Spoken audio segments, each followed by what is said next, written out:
Good evening, everybody. Welcome inside the class of 1923 arena for Season 2 of Drexel D2 Hockey and Season number 2 of the Drexel Hockey Network. Bob Long here, so happy and honored to be back for another season on the ice. This Drexel program continues to improve in so many ways. The D1 program 3 straight years at the Nationals tournament in Dallas, and now a Division II program who has continued to make strides. A new conference, a more difficult conference, increased competition, and a deeper hockey program than head coach Kyle Zoldi, head coach Justin Levin of the D2 program, and the rest of this staff could have imagined at this point. Just year 2 for this Drexel D2 program. So excited to be alongside for it. We're going to be broadcasting a lot more of these games as the year goes on. Tonight, it's game number 2 at this venue for the Division II team, as they take on St. Joseph's University, their D1 team. Now, ACHA hockey is a whole lot of fun. We're excited to be back for another great year.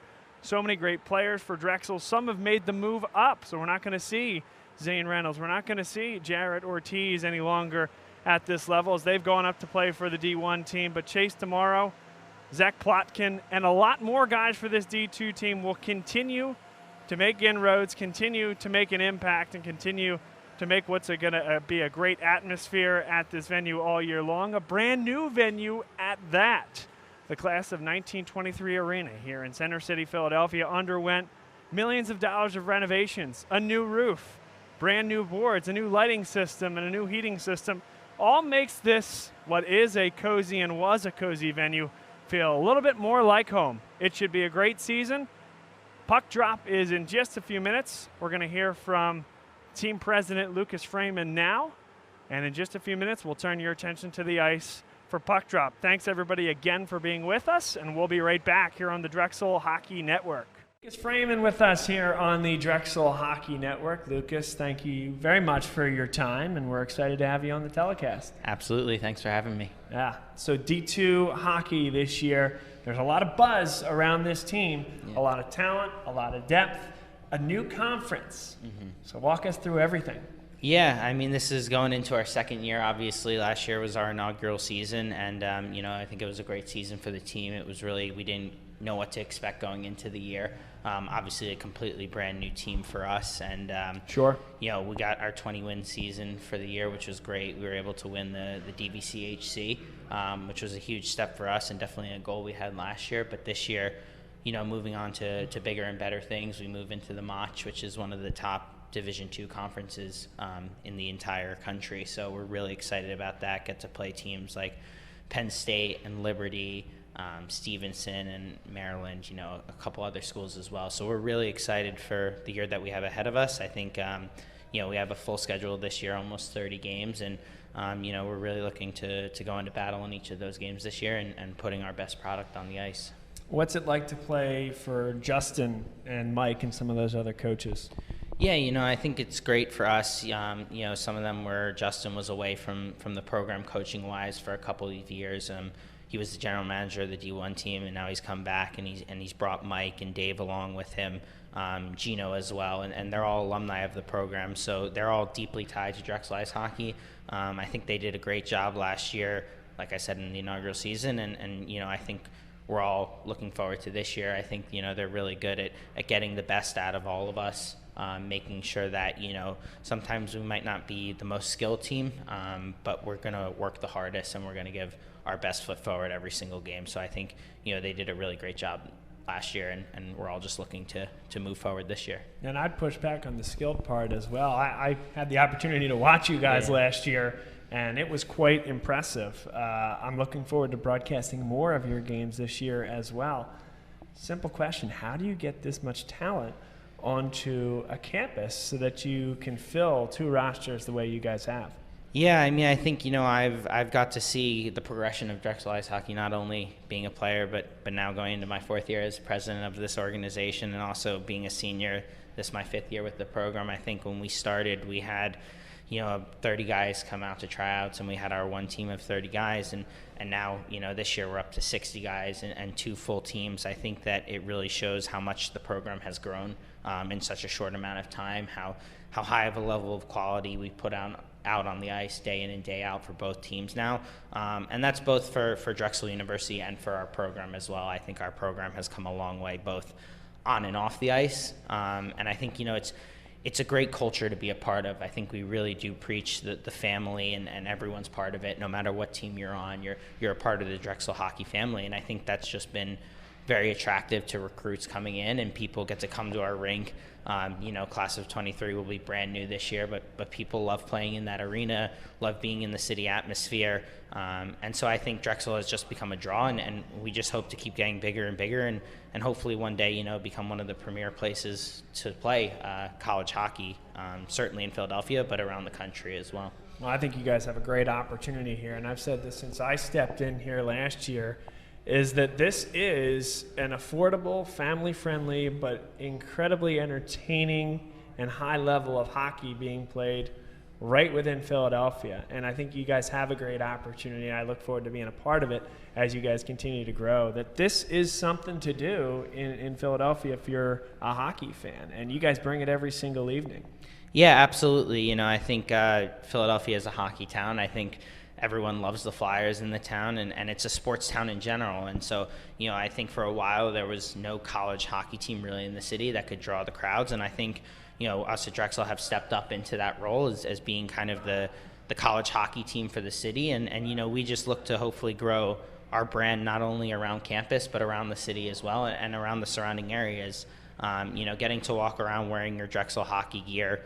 You can walk around the city now, walk around the surrounding areas when I go home to my local rinks, and people recognize us now. And I think, obviously broadcasting the games helps us out as well, but Twitter and Instagram and everything that we do, I think we just look to keep growing our brand for both teams and hopefully for the program in general. So what's your goal then for D2 this year? Our goal is to go into every game, like we're going to win each game and take it one step at a time. Like I said, last year was our inaugural season. We didn't really know what to expect. We were able to come out with the championship last year, and obviously that was huge for the program. And so this year I think we all know that we can bring it, and we're a highly competitive team that can play up in with some of the top teams in the Division II conference. And so I think this year we just want to take that next step and bring our effort to the rink every single day and put our best foot forward with every team that we played this year. Well, best of luck. We'll be watching, we'll be broadcasting a lot of the D2 games as well, so excited to be doing that, and we wish you the best. Thank you. Look forward to the year. Thank you.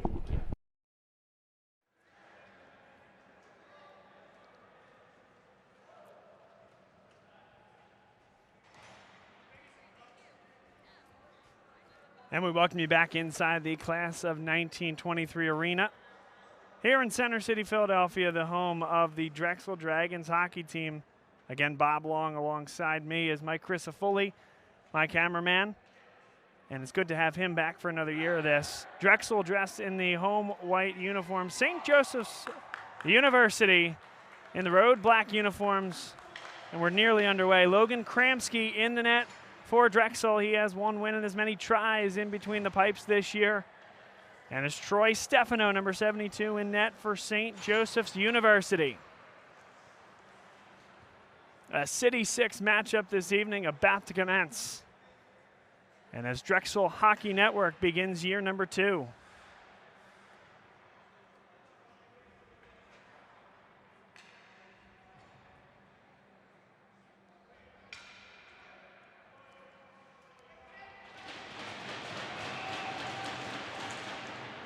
And we are underway. St. Joseph's University, the Hawks. As that puck goes into the Hawks bench, we will get a face-off right outside the blue line, 19:53 to play, a scoreless tilt thus far. Excited to see what this Division II team for Drexel will do. We had the opportunity to call a couple of games last year. We'll add more to the docket this year as they make the switch to a new conference, take on additional competition, and they're going to have to take on a lot of Division I teams for schools like St. Joseph's and others. Worked across here. This is Matthew Crane firing it up. Jimmy Bell does the rest to pump it back behind the net. This one kept in the zone right at the line by Simon Scala Rosenbaum. And Scala Rosenbaum will chase it back behind the net. Long pass touched up there by Edmund Corvelli. Corvelli pushes it back, and now on at number 22, Frankie McVeigh. Drexel's going to come up with it, send it off the near boards, and out to center. Skylar Rosenbaum doing good work thus far to make things difficult, forcing a turnover, and he's going to have to touch up. Now on at first, Brett Woshner for Drexel as he's back behind the net. He nearly forces a turnover. This puck will come up short of icing. Waved off, and Noah Montag back behind the net. Montag filters it up. This will get past the neutral zone and fired right back in by the Hawks. Dragons turn it over in the defensive zone. That pass comes right across. That was intended for number 21 for St. Joe's, Alex Anderson, and now Drexel back the other way, 2-on-2. Skylar Rosenbaum, that one popped right over his stick, and he's hit into the backboards. Coming up to the point, kept in there. And St. Joe's unable to clear at this time. Good play there by number 28, Colin Quinn. Quinn now chases after it, but it's filtered behind by Rocco Maniaki. Into the neutral zone now, John Carlson for Drexel. One touch from Colin Quinn, and he'll dump it back behind the net. Josh Finlayson back there first. Along the near side boards, good pressure early on the forecheck from the Drexel Dragons. 7:48 to play, a scoreless contest. Kept in the slot. That shot is deflected right off the stick, but possession maintained by Jake Rudloff. Rudloff sends it across, and that save is made by Stefano with 17:35 to play.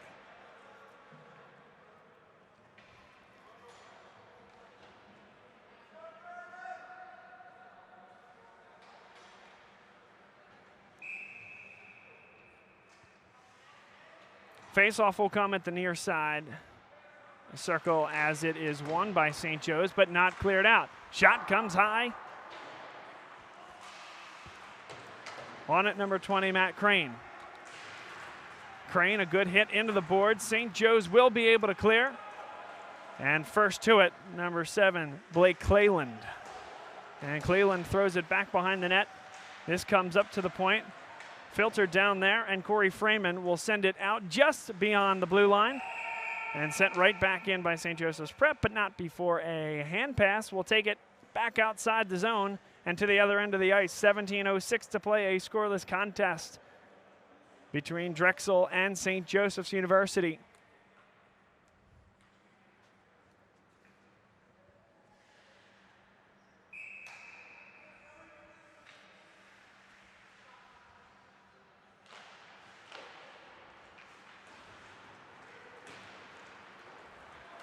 Now an opportunity, one on none. Right off the pipe, Edmund Corvelli. They might have gotten a piece of that one, kept that one out of the net. 16:56 to play. St. Joseph's with their best scoring chance of the day. Logan Kramsky up to task as he came out and cut down the angle.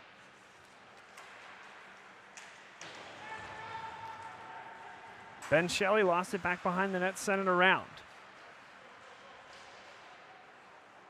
And this sent back again as well. Noah Montag, touch pass, and the Dragons bring it up. Opportunity now here for Jimmy Bell.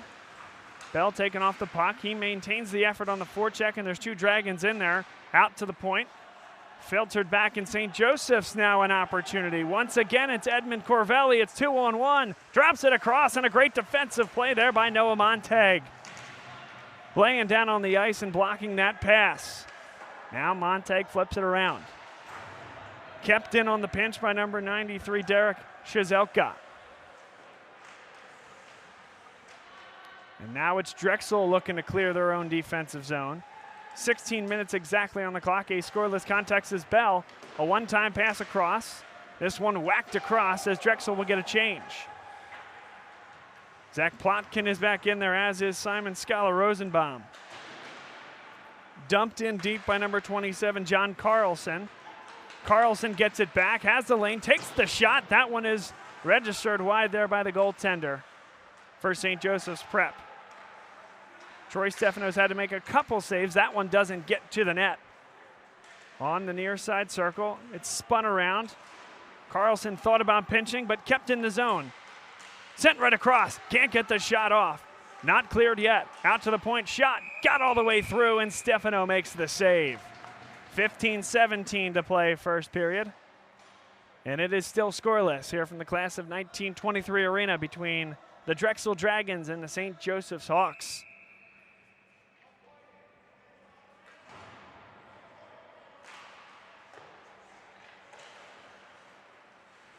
Back behind the net. They were looking for Woshner. The one-timer didn't get through. A lot of traffic there for the Hawks. Out to center ice. Good turn there by Drexel, but rolls right over the stick of Scala Rosenbaum. Kept in the zone, right in front. Calmly turning on it, Chase DeMauro.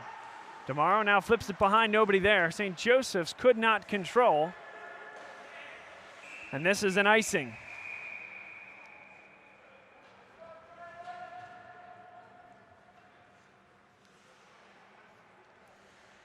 .14 minutes, 47 seconds to play here in the first period. A scoreless contest between Drexel and St. Joseph's. That shot was deflected off his own man. Out to center ice. Drexel in the white, St. Joseph's in the black. The Drexel Dragons coached by Justin Levin. His second year for the program that is just 2 years young. Good poke there by Rocco Maniaci.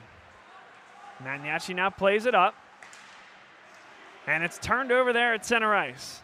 Perhaps an opportunity here for Drexel. Laid off. Didn't get a ton on that shot. The rebound came right back in front, though, to number 10, Josh Finlayson. Back to the point. Crane with a shot. He scores! Matthew Crane-Arister from the point. And Drexel is on the board. Great effort there by the Dragons. It all started with a turnover at center ice. Finlayson got the shot off. The rebound came down to him. Fed it back to Crane and Crane-Arister.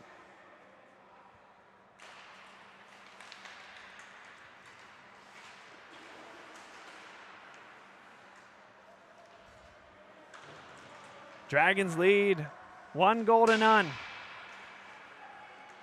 At the point, shot deflected there. Now a good recovery that time from Blake Cleland. After the turnover, and Drexel back up the ice. Josh Finlayson, he'll try it again.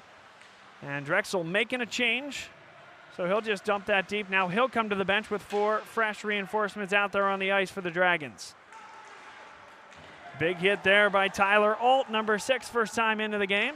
And an opportunity here, 3 Dragons out ahead of the pack, and a nice job by St. Joe's to come away with it. This is Will Egbert leading a 3-on-2 break. Drops it right in front, nobody there on the doorstep to fire it home. Turned on now by Corey Freeman. Noah Montag, a cross-ice pass, goes above the stick of Tyler Alt. Body sprawling all over the ice as this one is pumped down by Montag and then sent right down again into the Drexel defensive zone by St. Joe's. 12:42 to play. It's a 1-0 lead for Drexel. Cross-ice pass comes onto the stick of Tyler Alt, and he lost his edge.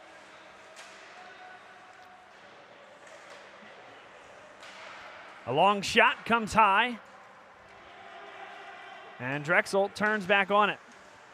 The one hopper goes off the leg of a St. Joe's St. Joe's University, I should say, Hawk, and a turnover here, but this will be offside, and he's going to have to touch up. So the delay offside will give Drexel some possession, and miscommunication there. Montag, as well as number 15, Zach Plotkin, did not communicate, and now possession being fought for and won by St. Joseph's. Dropped right in front. This comes to the slot. A long shot is blocked there by Jimmy Bell. Another shot gets all the way through. Saved there. Comes right across the blue paint and could not be finished. St. Joseph's had a tremendous chance there and could not finish.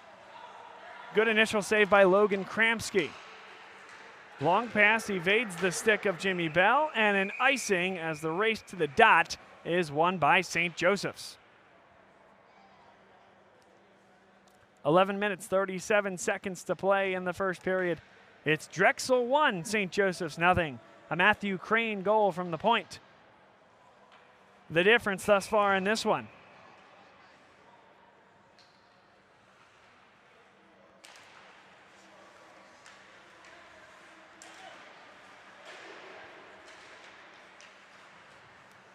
That shot came on. It was blockered wide. Turning on it now, number 12, Tim Mikulek. Mikulek will flip it. That will get to net. Stefano. And now the rest of the defense for St. Joseph's. Carrying back up the ice, and an ill-advised pass there as Drexel will maintain possession. Rudloff. And now onto the stick of Brett Woshner. Woshner plays it back for Rudloff again. That long pass is intercepted by St. Joseph's. Dropped off at the blue line, and nice defensive play to get the stick in there from Drexel. Here's Woshner. 2-on-1, dropped across. He shoots, and he hits the post. Boy, that looked good from here. Didn't hear the post. It looked like he caught the underside of the net. They say no, play on. Now right in front, in between the circles. Dragons turn on it. Here's a shot that never got off the stick of number 27, John Carlson. Carlson stays with the puck. Possession does change, however, and it's flipped into the neutral zone. Thomas Cleveland back there to get it. Connor Brown back behind the net for St. Joseph's. Plays it across to Will Egbert. Egbert loses it. Drop right in front and a good stick in there by St. Joseph's. Not done yet, though, and now a block takes it the other way. Griffin Pierce. Pierce gets to the red line, fires it back behind the net. St. Joe's will get a change.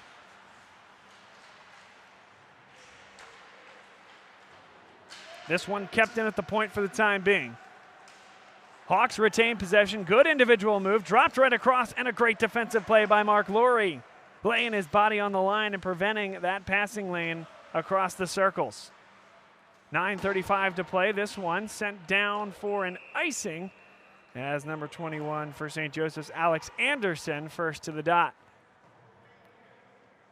7 shots registered for Drexel thus far, 4 for St. Joseph's. 9:32 on the clock here in the first period, and it's Drexel 1. St. Joseph's nothing.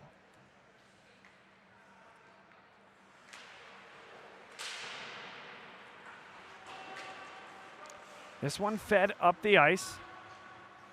Turning on it now, number 21, Alex Anderson for St. Joseph's.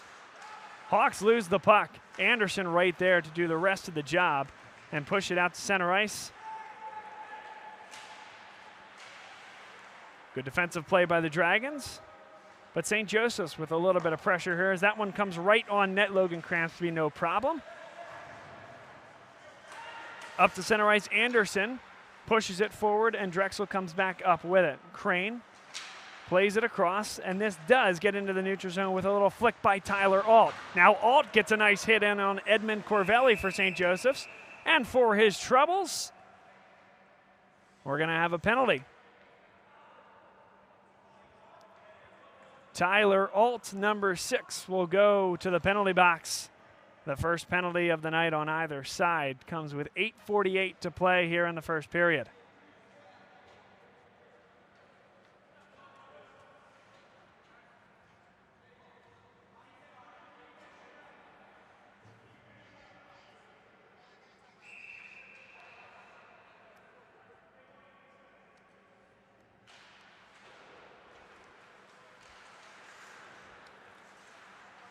One nothing with 8:40 to play here in the first period.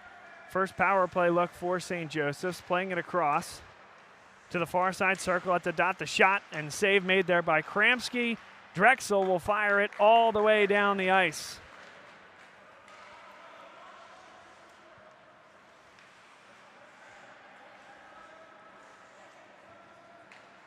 Derek Cizelka back behind the net for St. Joseph's. Cade Macbeth carries it across the red line, and it's given away. Great defensive play there by Zach Plotkin. Plenty of time. He'll calmly fire down the ice. 1:17 left on this penalty. 8 minutes left in the period.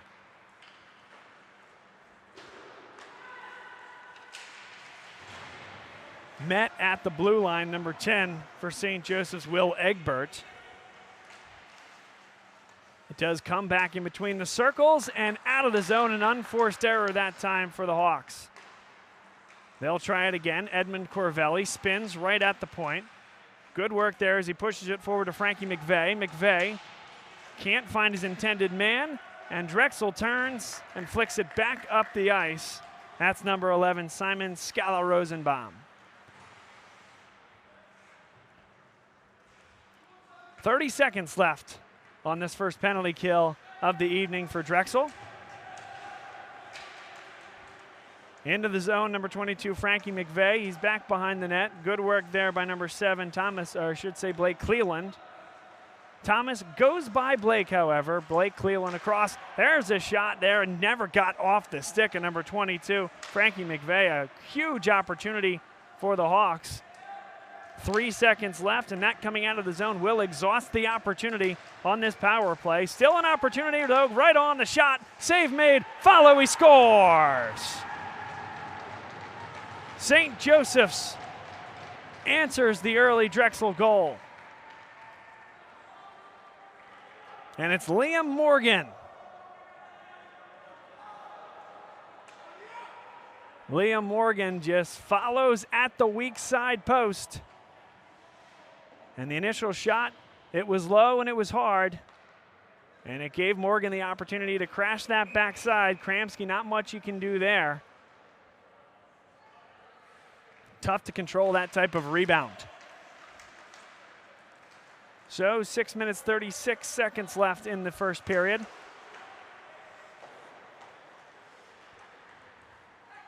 It is Drexel 1, St. Joseph's 1 here on the Drexel Hockey Network. Bob Long on play-by-play, Mike Crisafulli on camera. Dragons trying to maintain position, but that one bounces over the stick of Noah Montag. Full strength on both sides. St. Joseph's getting a change. A long pass is intercepted in the offensive zone. Shot that's blockered wide there by Kramsky. He was up to task after a bad turnover. Now turning with it now. Josh Finlayson, he'll carry it. It's 3-on-3 look, and he'll just filter it down as the rest of the Dragons come to the bench. Just he and one other out there on the forecheck. And turned on now by Cade Macbeth. Macbeth throws a pass, and that was nearly a collision at mid-ice.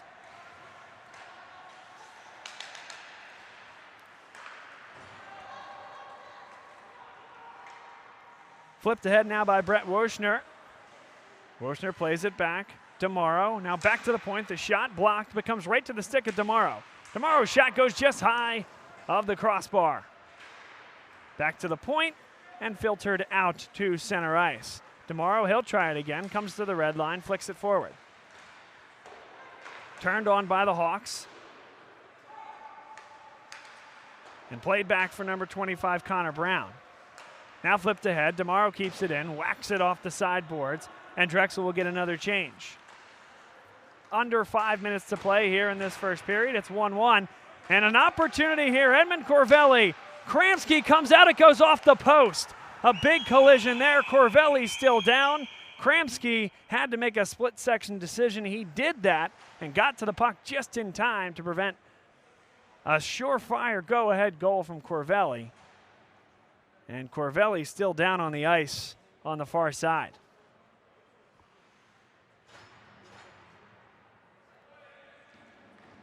Good to see Edmund Corvelli up. That's one of those full throttle plays, everybody at full speed. Kramsky, the goaltender, has to make a split-second decision, and that was the right one, to come out of the crease there and make things difficult. And give Corvelli some credit. He still got a stick on it. It still went off the side netting, the outside of the post. But the score does remain 1-1 goal. Drexel and St. Joseph's tied.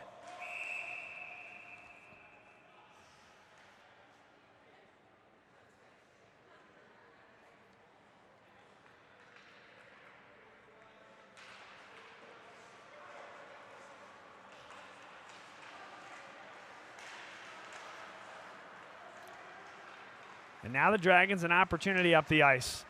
Good toe drag there. Couldn't send it across, however. Tim Mikulik, a good move, and he gets the puck right back. Great effort on the forecheck. Mikulik, the puck is returned to him, sent across low on the ice. And the save made there by Stefano. Kept in by Cleland. Cleland, though, loses the puck. Opportunity here, 2-on-1 for St. Joseph's. Drops the cross, and that pass well beyond the outstretched stick of number 24, Zach Marzo. Marzo back behind the net for St. Joseph's. Drexel maintaining the effort as that one comes across the blue paint, but not a ton of danger there. As this one's turned back up the ice by Zach Plotkin, gets across the red line, feeds it back in. Stefano could not deliver and could not get his glove down on the puck. Kept in by Drexel. Montag sends it across. Not a lot of gusto on that one as he's going to get it back right at the red line and is hit as he delivers it back down the ice. Number 6, Tyler Alt in there. Alt working hard, but now it's Rocco Mangiaci there to clear it as St. Joseph's gets it at center ice. This one flipped ahead now. Number 19, Caden McBeth back behind the net. Great defense there by Ben Shelley. Shelley's in there with number 19, Joe Finlayson, as Drexel tries to clear. This one filtered along the side boards. Turning on it now, number 19, Cade McBeth, and McBeth, yeoman's work on this forecheck for the Hawks. That shot into the catching glove of the goaltender Logan Kramsky with 2 minutes 51 seconds to play in this first period.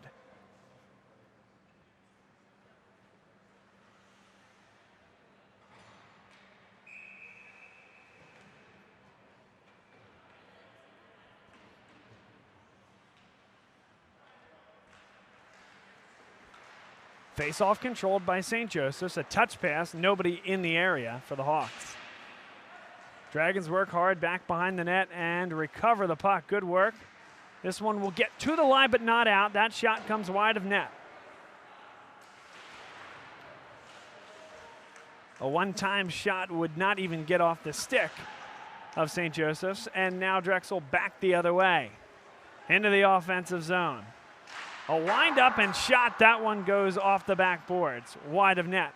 Another shot comes right on, and it's saved there by Troy Stefano.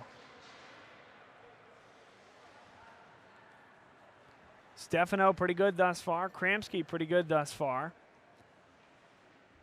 Just a big-time wrister from Matt Crane from the point.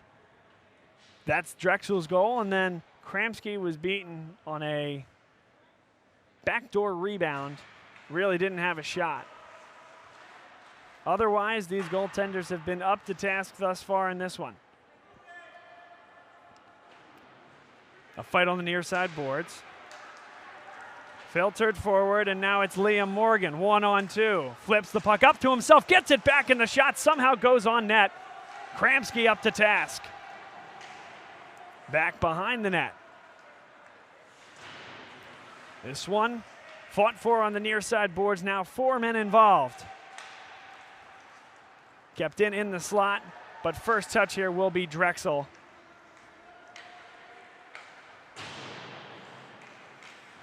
Center of the ice now. Good work there by Crane, the defenseman. Sent across though, St. Joseph's did not get a lot on that one. And back behind the net, it's Blake Cleland. And Cleland will push it forward along the near side boards. This will get into the neutral zone. A big hit there right in front of the Drexel bench. Brett Woshner shouldered the hit, kept in the play, and dives to keep the puck alive. This one flipped high, and this one will get on net. And Stefano's going to have to cover it up with 1:02 to play. 1-1 is the score.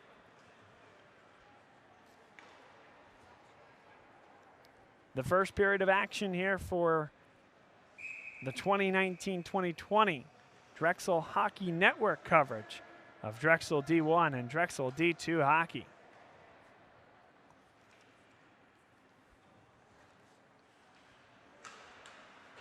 Face-off controlled by St. Joseph's, but along the near side board, Zach Plotkin a good job to hang in. Frankie McVeigh back behind the net for St. Joseph's finds Sean O'Burney, and O'Burney is down. And we'll get a boarding call against Drexel. McBurney or O'Burney, I should say, took a big hit, and he is still slow to get up. Jimmy Bell will go to the penalty box with 50 seconds left in this first period.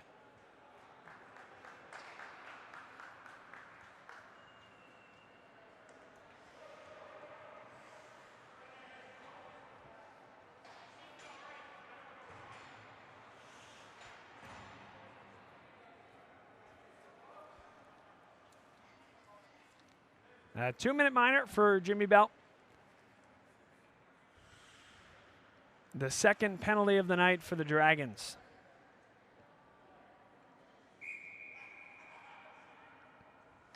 Stay tuned to Intermission. We'll have interviews with some of the players and coaches associated with this program, and we look forward to playing those over the course of the year. We had the opportunity to sit down with a lot of these guys preseason, get their thoughts on the upcoming year. Of course, the year they had last year, trip to nationals for the D1 team, and of course some fun topics as well.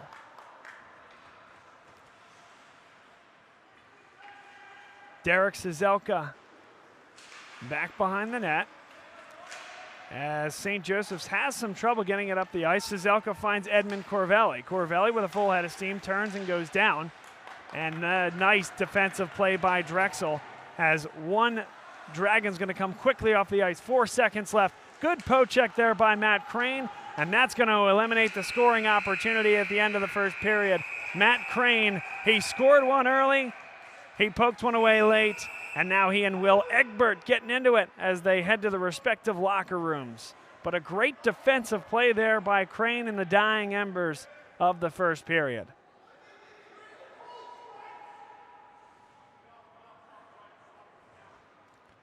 Referees go to the scorer's table on the other side of the ice, and we'll see if there's anything to do about this.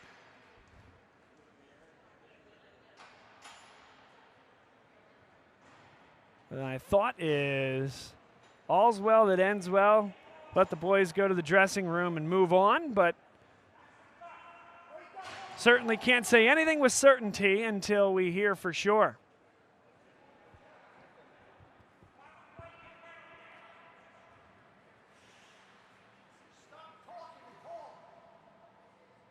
Conversation being had right now with Justin Levin, the head coach of Drexel.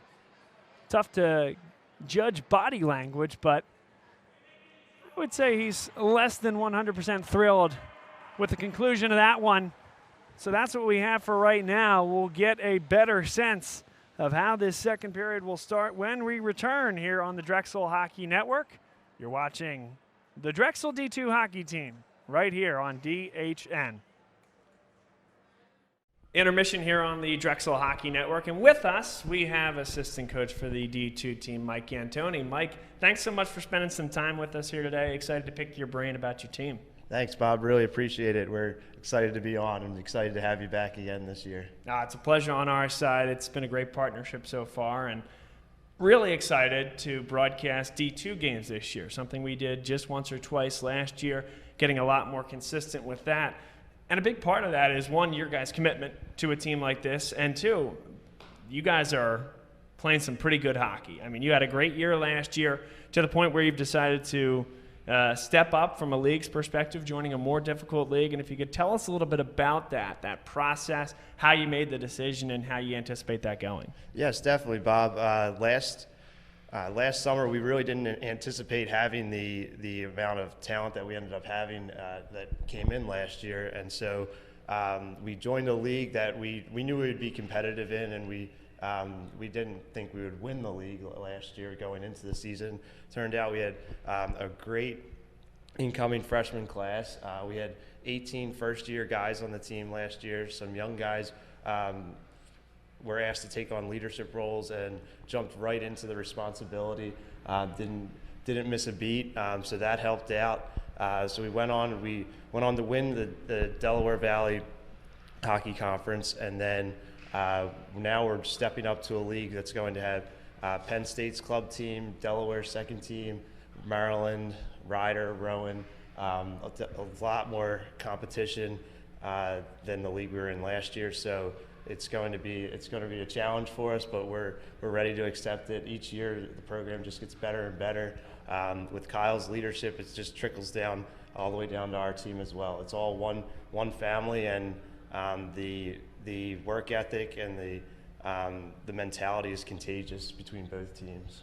What I noticed when I broadcast a few of the games last year for the D2 team is how many freshman contributors that you guys had, and the fact that you were sticking guys just 1 year out of high school in many cases into situations, into the cauldron of college hockey, and the way those guys responded tells me a lot about the program, about what you guys do when you recruit kids to come in here, and kind of the expectations growing from D2 to D1 and keeping that pipeline going. What do you guys look forward to this year from a freshman class, and how did that process go of really structuring a class of 2023? Yeah, so the kids, when we're going out and we're talking to guys that are interested in coming to Drexel, we're really focusing on the person first, the talent, and then of course the financial support has to be there as well. But we're really going and looking at who that person is as an individual. We want to surround our players with more good people, and I think that develops a culture, a winning culture when you have good people in place. And so that's our main objective when we're looking at guys coming to play at Drexel. So all that's great, and that's fantastic. When you go through that process, and after the last year, you find high character guys. What about the hockey side? What do you see in this freshman class, and how will they impact the success of the D2 team? Yeah, so this is another stepping stone for us. We're going to go to 2 practices a week, and so we're really going to develop these kids that are coming in. They're 18, 19 years old, and they're playing 23, 24-year-old men now. So it's really an emphasis on building a stronger physicality and being able to making them understand that now they're not the big men on campus that they were in high school. Now they have to. We placed a huge emphasis on the weight room the past year. We see especially when Kyle's team goes and plays in the national tournament, they're playing men there. So it is making sure that these kids understand the importance of getting into the weight room and developing themselves physically is definitely the thing we try to make sure they understand, that's where they're going to that's what's going to make the most impact on their game. A lot of these kids are coming in, they're very talented, they have the skill, now they just need to grow into themselves. Yeah, so that's where we see this incoming class. We have a couple big defensemen coming in that will be a huge impact for us. So I think we should be in great shape as far as the talent that's coming in. From a D2 coaching perspective, you guys have a tremendous staff, as good a staff as you'd see in the country for any club program, any hockey program whatsoever, and you guys happen to have 2 of those staffs, which I think is quite impressive and really a great thing for the program going forward. How about Mike Antoni? How did Mike make his way back into hockey? Obviously, you played here, but what brought you back in this capacity? Yes, definitely. So last year, we had an opportunity. Kyle wanted to give more kids at Drexel the opportunity to play the game of hockey, play the game they love at the highest possible level they could. And we didn't want to. Last year, we would have had to cut 30 guys if we didn't put the second team together. So Kyle approached us all, and we were all living in the Philadelphia area. It turned out that we're very much interested in helping him develop the program, and so it's just an opportunity for us to give more kids the ability to play the game they love at a very, very competitive level still. So that we were easily sold on that. Yeah. Any games circled on the calendar for this year? Yes, we do. We go up to Penn State and play them at the new Pagola Center. So that's definitely going to be a big one. Rowan and Ryder are always little rivalries. We have South Jersey rivalries. So those will be points of emphasis. And then we go down to Liberty in Virginia and play them for a weekend, 2 games. So they're going to be a huge challenge. They're always top 5 in the country. So them and Penn State are both in our league, and so They're usually, if not in the national championship, they're in the national tournament on an annual basis. So we're going to have our work cut out for us, but I think we're ready for the challenge. Well, good stuff. We'll be with you every step of the way on the Drexel Hockey Network, and thanks for taking the time with us here. You'll see Mike and his staff back behind the bench for many D2 games on the Drexel Hockey Network this year, including the one you're watching right now. Stay with us throughout the rest of the Intermission Report, and we'll be back with Puck Drop shortly. Thanks a lot, Bob. Thank you. Yeah. That's Mike Antoni, one of the assistant coaches here of the D2 hockey team for Drexel.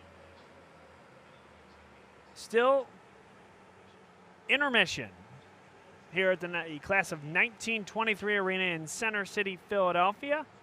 Hang with us as we have another interview coming your way next.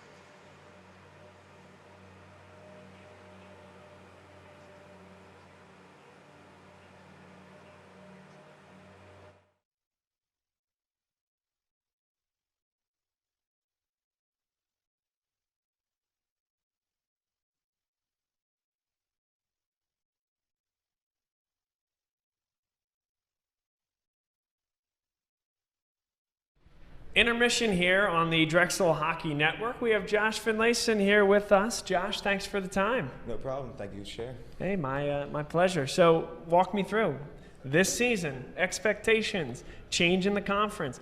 A lot of change with your program. Yeah, last year we kind of came with a lot of question marks in the first year, but after the first few games we kind of noticed that we can compete, and then about, I'd say, 9 or 10 games in, we were about the top of the league. So I think this year we're just trying to take the next step and keep building what we got on. I think we have a great group of guys that just really want to compete, and we're moving to a very competitive division. It's one of the best in the country. So we're confident, but we're also humble about ourselves, so I think we can go a long way this year. Freshmen coming in, have you gotten the opportunity to meet and see a lot of them, and how do you expect them to compete right away? Yeah, I mean, a lot of freshmen came in pretty quick, and I mean, every year it shocks me how good these young players are that come in, and they just compete right away, and there's a lot of talent on the ice every game. And I mean, we have a ton of depth, so every line 1 through 4 and all our D pairings have a ton of talent, and yeah, we just can roll lines, and I think that's what we do. We just tire out teams and just grind on them and then wear them out, and then we kind of just go in there and put up some points. That's good. When somebody is going to watch, D2 hockey for the first time at Drexel, what are they going to see? What's the character, the identity of this particular hockey team? I think from going back last year and watching a lot of our games, I think we just roll 4 lines and just pound teams out. We have a ton of depth, and we just work really hard. I think our work ethic's crazy. We for everything, if we on the power play, even strength or a penalty kill, we just work as hard as we can and just put in as much effort every single shift. And we may not be the most skilled team every night, but we're definitely the hardest working. Well, I certainly think that. I had the opportunity to broadcast you guys a few times, and you guys can move, you guys can fly, you guys make things difficult on people. Welcoming teams that maybe you might have seen last year to a brand new class of 1923 arena, what's that going to be like? It's going to be special. I mean, I haven't seen the rink in 5 months now, so the first practice is going to be pretty cool. It'll be cool getting some new boards on there that are pretty. Last year the boards are a little unpredictable sometimes. You get a little, if you dump the puck sometimes you'll pop out somewhere, but hopefully you gotta, and just keeping the home rink atmosphere. I feel like last year I think we didn't lose at home. I think we're pretty sure we were undefeated, so we got to keep that home mentality as we just go in with winning mentality every game. So I asked a few D1 guys, and most of them didn't take the bait for a Kyle Zoldi impression, but do you have a Justin Levin impression for us? Or a Mike Antoni, or? Oh, wow. So, let's see. I'm trying to think of a good quote that comes from our team. I'll grant you immunity, too. I don't know if I have the power to do that. I don't know. It can't be held against you. I know. Should have prepped for this one a little better. I was trying to I heard you guys ask a lot of the funniest guys on the team. I was trying to prep them for that one. Wasn't expecting that. That'll come next. Oh, it'll come next. All right, cool. A good Reg impression. I don't know if I got one. He's more just kind of comes in for like 5 minutes before a game and just gives his little spiel, and then we're ready to go. So he keeps it pretty quick before every game, so doesn't really have a saying. Okay. So now the one you were prepared for. Yeah. Funniest guy on the team. All right, so there's a couple, but I think I'm gonna have to give it to Pete. I mean, he was pretty close to in the locker room every game. He's a very calm guy in the locker room, but also a little bit of goofball sometimes. Keeps it very light in the locker room, which is great. So yeah, definitely, I think Pete's the guy for that one. Okay. And then the most profound, somebody that'll make you think. Wow. In the locker, that's a tough one. And why? Wasn't ready for that one, I have to say. That's part of being on the hot seat. Yeah. That's a good one. Well, I appreciate that. Thank you. Most profound? Probably going to go, so there's three of them. So we got the three people sitting next to each other in the locker room. We got Shelly, Maz, and Carlson. They're all right next to each other in the locker room. So putting them together is it's a pretty scary group, and get interesting sometimes. Well, that's great. Well, I appreciate the time. Thanks for playing along with the questions on the hot seat. And we'll be watching, we'll be broadcasting, and we're looking forward for a big year for you guys. Great. Thank you. Thank you. Back to the ice for the beginning of the second period here on the Drexel Hockey Network. Many thanks to Josh Finlayson for sitting down with us before the season to discuss the many topics associated with Drexel hockey. It was a good time, and we'll continue with those interviews over the course of the season. But for now, a clean sheet of ice, a 1-1 contest, and we're back to action. There was a penalty assessed to number 10, Will Egbert, for St. Joseph's University. Matt Crane was not tabbed with a penalty himself, so it's 4-on-4 hockey, and it's for the next 40-plus seconds. Back behind the net, number 17, Brett Woshner, working hard, and now it's the St. Joseph's Hawks moving it up across, but not out. Opportunity in front, and a big hit there. Number 17, Brett Woshner, went into big-time traffic and was taken down. Now first to it, number 8, Liam Morgan. Morgan scored the first goal for St. Joseph's this evening. And now right in front, opportunity. And a big save there by Logan Kramsky. Stays in the center of the net, able to keep his balance about him and stick with that move to prevent another goal scored. Great play by the goaltender, who was left out to dry, but came up huge. 12 seconds left on the penalty to Drexel's number 22, Jimmy Bell. 1:03 left on the penalty to number 10 for St. Joseph's, Will Egbert.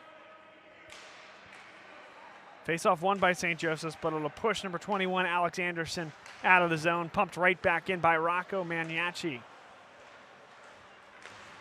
This one sent across the blue paint, and Drexel can't clear it. DeMauro tried the move to kind of chip it behind that defender and across the boards, but now he's going to get it back. It's 5-on-4 hockey for the next 38 seconds. Into the zone, first to win the race will be Brett Woshner. Woshner and DeMauro back behind the net. Woshner comes up with it. Fed back to the point. Crane, back to Woshner.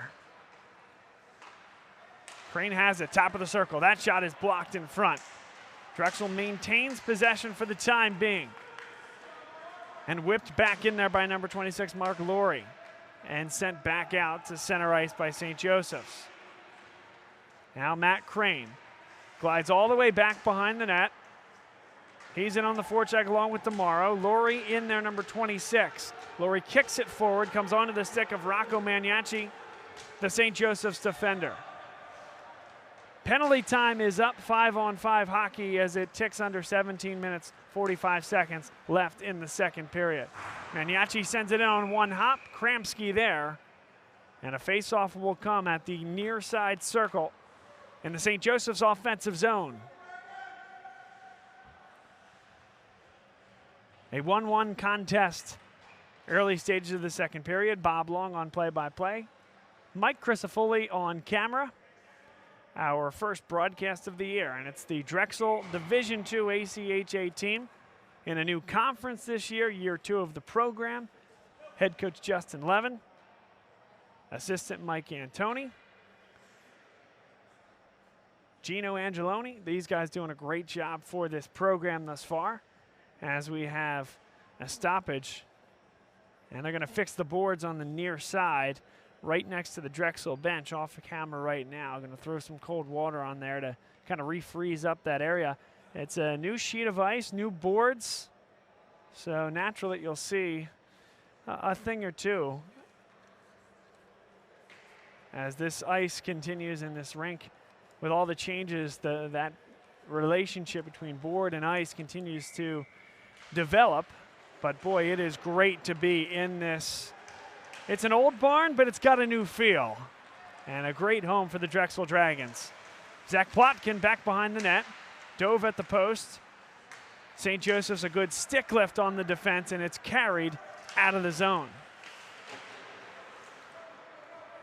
Lost there by number 93, Derek Shazelka, and sent back the other direction after Drexel couldn't fire it all the way down behind the net. Turning on it now, number 18, Ben Shelley. Shelley plays it up. Now it's across to center ice. Jimmy Bell bats it forward out of midair. Shazelka has it for St. Joseph's, but an ill-advised pass there. Now a long pass will force Drexel back behind, but winning the race to the dot is Derek Shazelka, number 93, and the faceoff will come back to the St. Joseph's offensive zone. 16 minutes, 54 seconds to play here in this second period.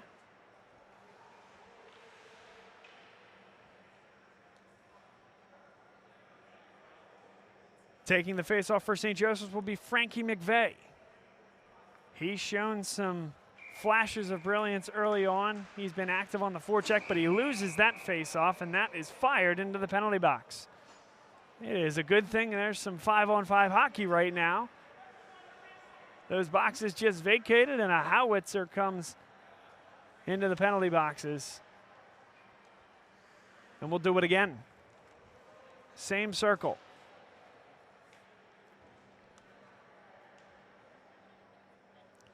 McVeigh again in the face-off circle for St. Joseph's. Fed back, but not far enough. Drexel back the other direction. Tyler Alt alongside Corey Freeman. Freeman gets onto the puck and over-skated it just a little bit. Turning on it now, Edmund Corvelli. Corvelli plays it up to his teammate, chipped ahead, and the race will be won to the puck by Jake Rudloff of Drexel. Rudloff, a pretty good play, but then he turns it over. Fortunate to get it back, and Tyler Alt will send it across. This will get to the far side boards, chipped in by St. Joseph's University. Alt lost an edge, another edge lost by one of the Drexel Dragons on the other side of the ice. St. Joseph gets it to the blue line, wraps it around, and they'll get a half change. Nearly turned over there by Drexel, but now Corey Freeman plays it up for Alt. These two have been good, and now, after a long shift, both Freeman and Alt will go to the bench. On in their place, Mark Laurie. Laurie, decent hit into the boards, forces the turnover. This fed back behind the net by Josh Finlayson. He'll get there himself. Opportunity here for Drexel. Mark Laurie plays catch with Thomas Cleland. That shot comes right on, and it was saved there by Troy Stefano. And St. Joseph's is able to clear into the neutral zone. Carrying forward now, number 8, Liam Morgan. Morgan lost it, went into the zone, so now everybody's going to have to touch up as that puck came in shortly after his arrival. 15 minutes, 10 seconds to play. Pretty good back and forth in the early stages of the second period. Dished in as St. Joseph's gets a change. Blake Cleland. And it's given away in between the circles. Shot didn't have a lot on it. Did not get to net either as it was deflected in front by Drexel. Popped high into the neutral zone. Finlayson could not get there. He overran it, and he's contacted by the puck as it was fired into the zone. And an offside call will bring the faceoff back outside the zone with 14 minutes and 46 seconds left in the period.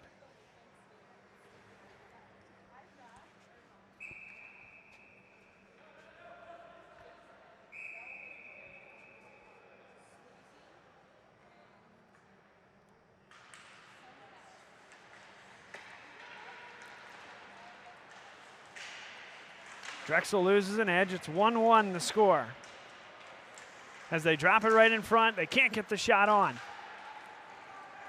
And Rocco Magnacci brings it forward. And it's popped up and over the boards and out of play. 14:24 to play.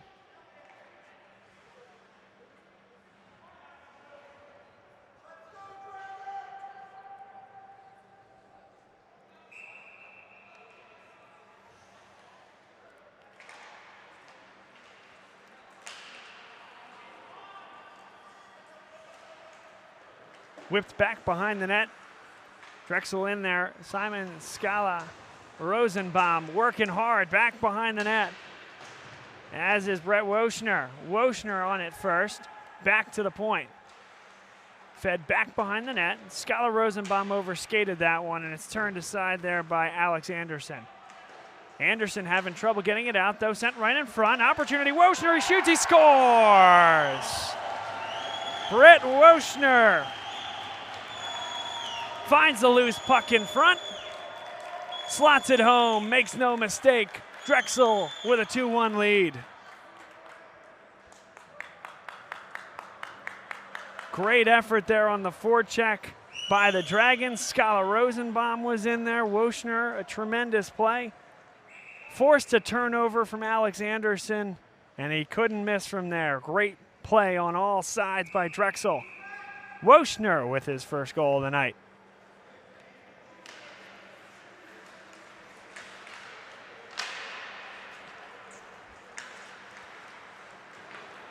And Drexel immediately sends it back in. And it nice will bring it back down the other way.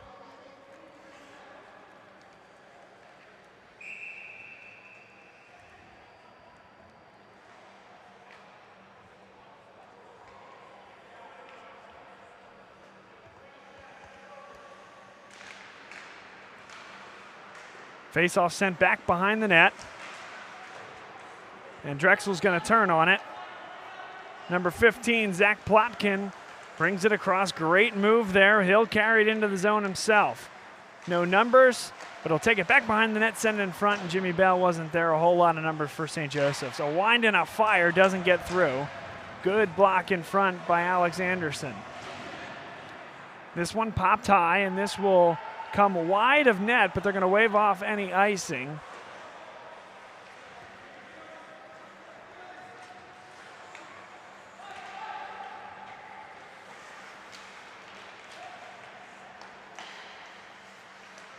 St. Joseph's works with it and sends it down back behind the net. Drexel first to it, but St. Joseph's had a man in the area. Now Drexel will try one more time to clear their zone. Zach Plotkin turns with it, and a great effort here by Liam Morgan. But now Drexel will indeed clear.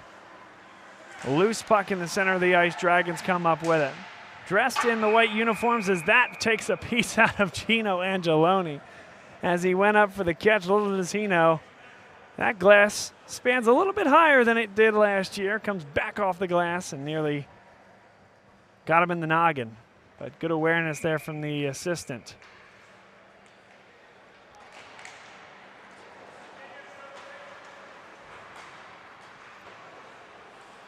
Now Drexel back on the defensive again.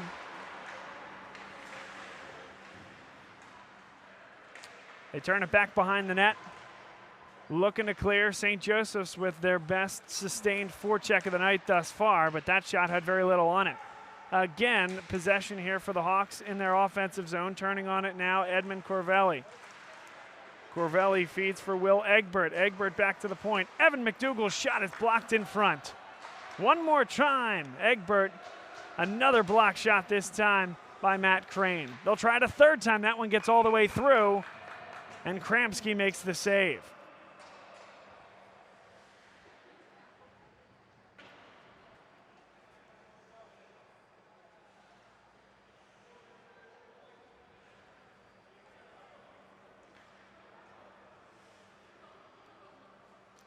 (11 minutes, 40 seconds to play. Drexel a 2-1 lead. Face-off won by St. Joseph's, pushed back to the point. Into the slot, they direct it to the far wall, wide of net. Chase Tomorrow carries it into the zone, beats one defender, gets the backhand on net, and it's saved there. Stefano had to be up to task on the near post. Big hit there by number 11, Scala Rosenbaum, I should say. Back to the point. That shot gets all the way through. First save. They scramble forward in front. Stefano on it. Whistles blown. A great first save there by Stefano, but the rebound dropped right in front, and it was a scramble at that point. Drexel got 2 pokes at it before Stefano able to cover up with 11:05 to play in the second period.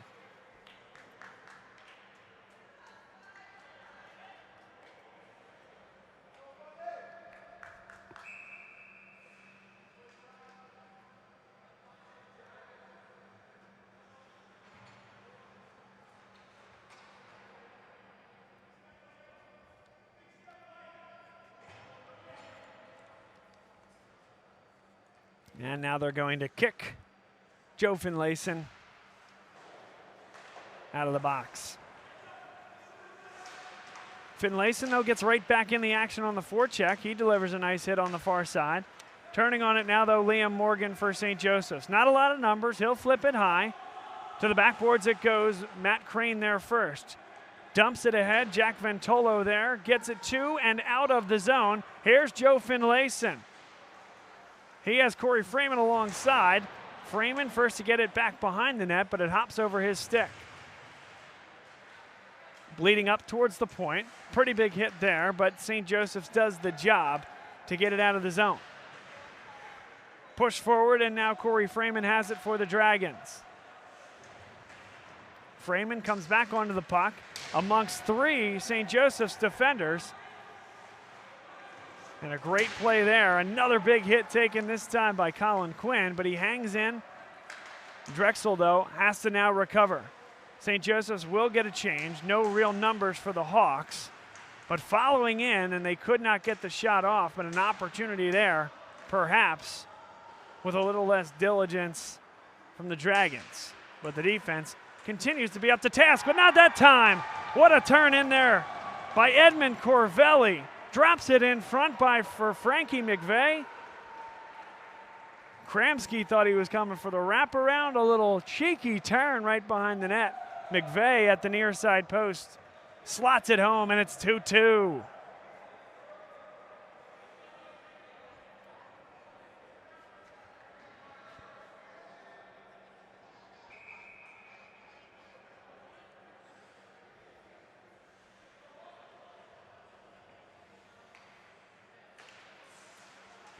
With 9:45 to play here in the second period, it's St. Joseph's 2, Drexel 2 on the Drexel Hockey Network.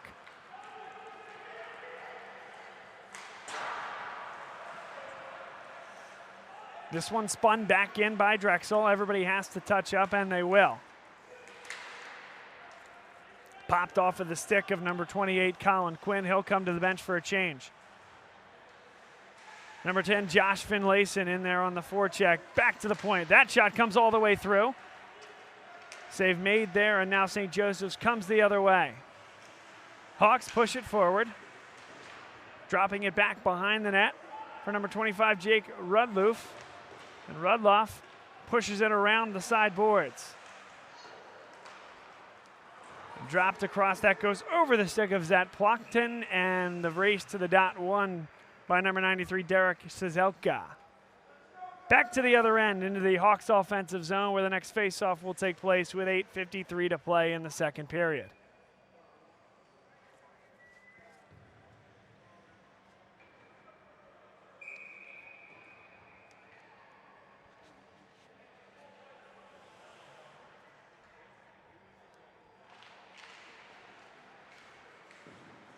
That pad save made right in front. Kramsky's got to do it again, and he's up to task one more time. A third shot comes right in front. They scramble forward in front and pop to the sideboards.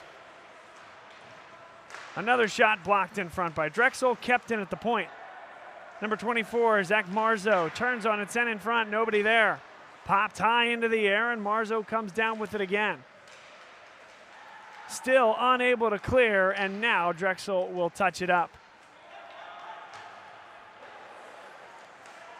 A lot of bodies on the ice right there as that one's turned aside. A lot of changes occurring at one time.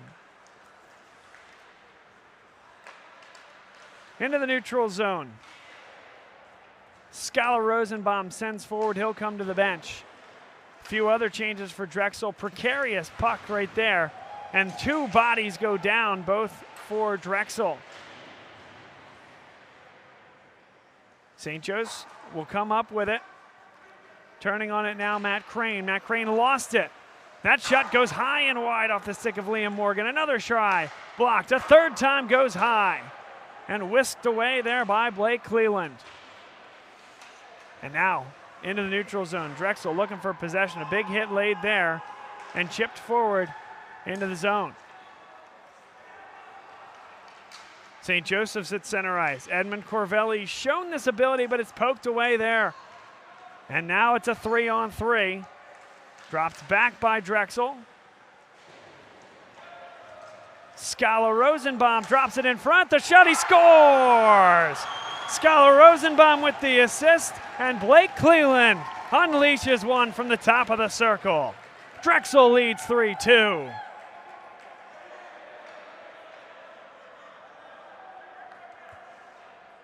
Skylar Rosenbaum, with a lot of ice time here tonight, continues to make things happen. That time, no numbers, but he just kept working back behind the net, fed it to the top of the circle to a charging Cleland, and he did not miss. He beats Stefano blocker side.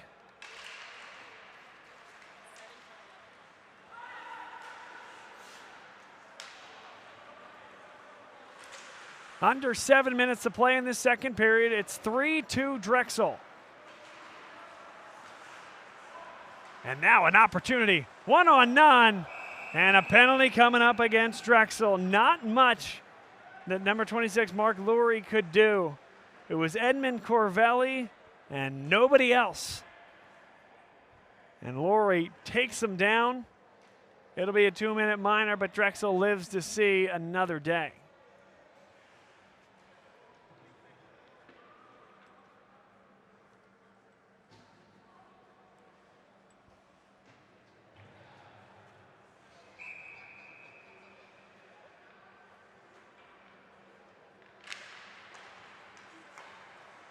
Face-off won by St. Joseph's.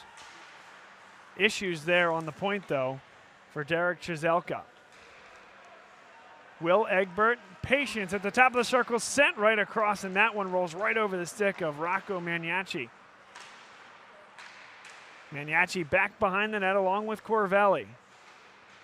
The power play unit, the attacking unit, is on the ice. Here's the shot, save there.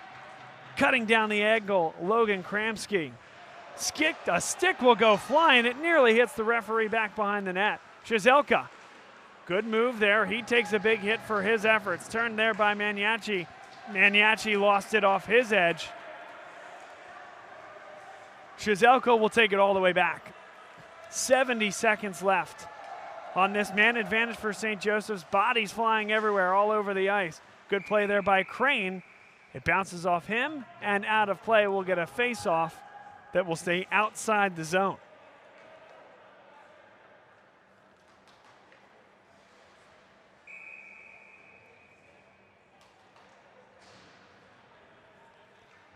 Five minutes, 44 seconds to play. A minute 2 on the man advantage for St. Joseph's. It's Drexel with a 3-2 lead at home. Their second game at home this year. And we get a stoppage. The officials will come over and maybe not so politely warn the St. Joseph's bench to pipe it down a bit. And the coaches having a discussion with one of those skaters over there. likely in kind with the discussion that the referee had. And now an opportunity here. Skylar Rosenbaum fires it just high. Boy, I tell you, he is a firecracker on this offense. He can make something out of nothing. It does not matter the numbers. He can outskate you and create an opportunity. We saw that on his last assist, and that one, he got the shot he needed. He just fired it a bit high, but puts a ton of pressure on the opposition. Stefano, good play there. Very aware from the goaltender. Now Skylar Rosenbaum tailing one of the skaters for St. Joseph's. Pumped forward here by Frankie McVeigh, covered up by Kramsky. 4:55 to play, second period.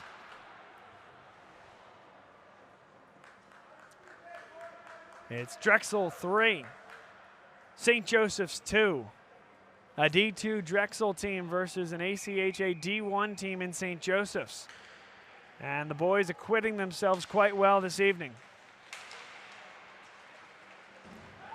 Fired up the ice.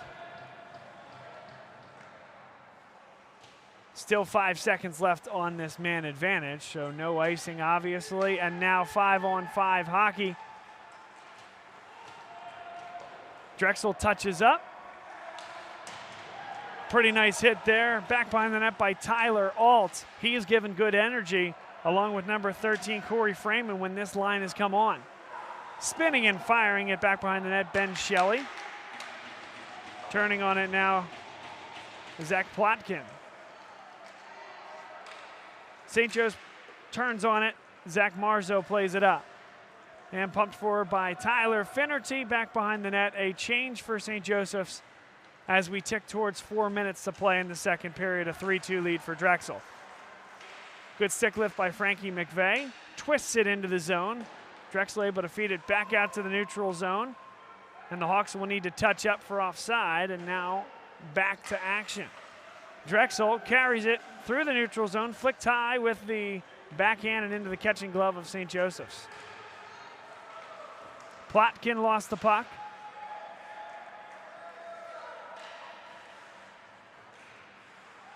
And it's given right back to Drexel. Jimmy Bell swings and waves on one as he pushes it now back behind the net along with a cavalcade of Drexel Dragons right in front. They caught the post, it looks like. That one was from an off angle and a great look for number 12, Tim Mikulik. Bell turns for Mikulik. Mikulik will now chase. Plotkin in there as well. First to it, number 21 for St. Joseph's, Alex Anderson. And it will be number 22, Frankie McVeigh, turning on it. He'll carry it out of the zone, feeds his man up to the red line and pushed forward. Wholesale changes for St. Joseph's. As we're under 3 minutes to play in this second period, Drexel still leading 3-2. Plotkin has it now. No numbers, fires it just high. Back behind the net, Plotkin there first. Jimmy Bell back in there, along with number 25 for Drexel, Jake Rudloff. To the point, didn't get a lot on that one, and potential numbers here for St. Joseph's. A long pass intercepted. Well done by number 27, John Carlson, the defenseman. Dropped off and nobody was there. Miscommunication as a change is occurring, and Drexel able to avoid any catastrophe there. Can they create opportunity of their own here in the neutral zone? Finlayson has it. Josh Finlayson bounces off a hit, takes the shot, and it's saved there by Stefano. Didn't get a ton on that one. It looked like he might have been trying to keep it low and push for a possible weak side rebound as number 28, Colin Quinn, was crashing. But Stefano comes up with it. 2:01 to play, second period. Drexel maintaining this 3-2 lead.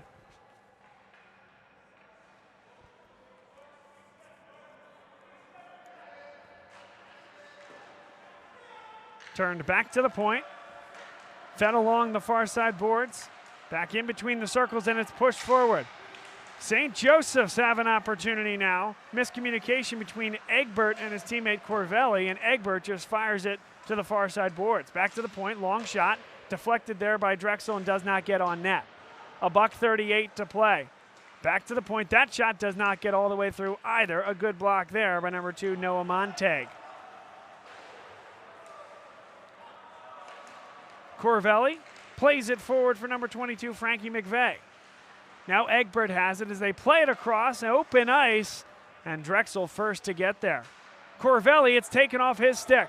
Now a foot race for it. Drexel gets there first. And a big-time save by Troy Stefano on Chase Demaro. Long pass shot, does not get to the net. It pops right in front and sent to the sideboards. A lot of pressure here from Drexel. And they lose the puck. Corvelli can't clear. Dropped in front. It does come all the way to Stefano, and he's able to put the glove down on it. And extracurriculars here at the Class of 1923 Arena.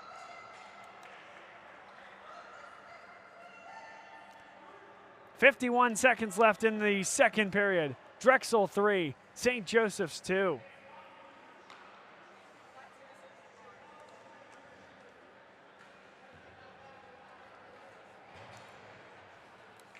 Drexel, good sustained pressure in the last minute. They win another faceoff but give it away. St. Joseph's back up the ice. A lot of minutes logged for Rocco Maniaci, as he stays in the game along with Liam Morgan. This is St. Joseph's top line. Opportunity here for Drexel. Shaka Rosenbaum turns on the puck, looking for assistance, finds it in Cleland. Sends it right in front, drops it in front. Shaka Rosenbaum fires it on net, and the puck is loose, and I think that's why Zach Plotkin continued to drive at it. St. Joseph's did not take too kindly to that. Troy Stefano does his best to evade the situation, skates toward the bench. You can certainly accept that on all sides. Plotkin didn't hear a whistle, continues to attack the net. St. Joseph's, they see them getting after the goaltender. Stefano can't fault that. The only thing you could say is, was the whistle, shouldn't have come earlier, but that puck was loose. And that's why Plotkin was going after it. So that's when you dust it off, you say that's good competitive hockey, and you move on to the next one. 19.7 seconds to play in the second period. St. Joseph's wins a key faceoff here in the waning moments, looking for one good clearance or perhaps a scoring chance. Dropped into the center of the ice. Crane turns on it. Still looking for possession here in the neutral zone. 5 seconds left. Popped high into the Drexel zone, and that will end the second period of play here from the Class of 1923 Arena. It is Drexel 3, St. Joseph's 2. A good one here in ACHA hockey in the city of brotherly love. Bob Long play-by-play, Mike Crisafulli on camera. We'll take a break. We'll come back and have more action to begin the third period after some words from members of the Drexel hockey program, interviews that we've done a few weeks ago leading into the season. We look forward to what they have to say, and we hope you stay with us.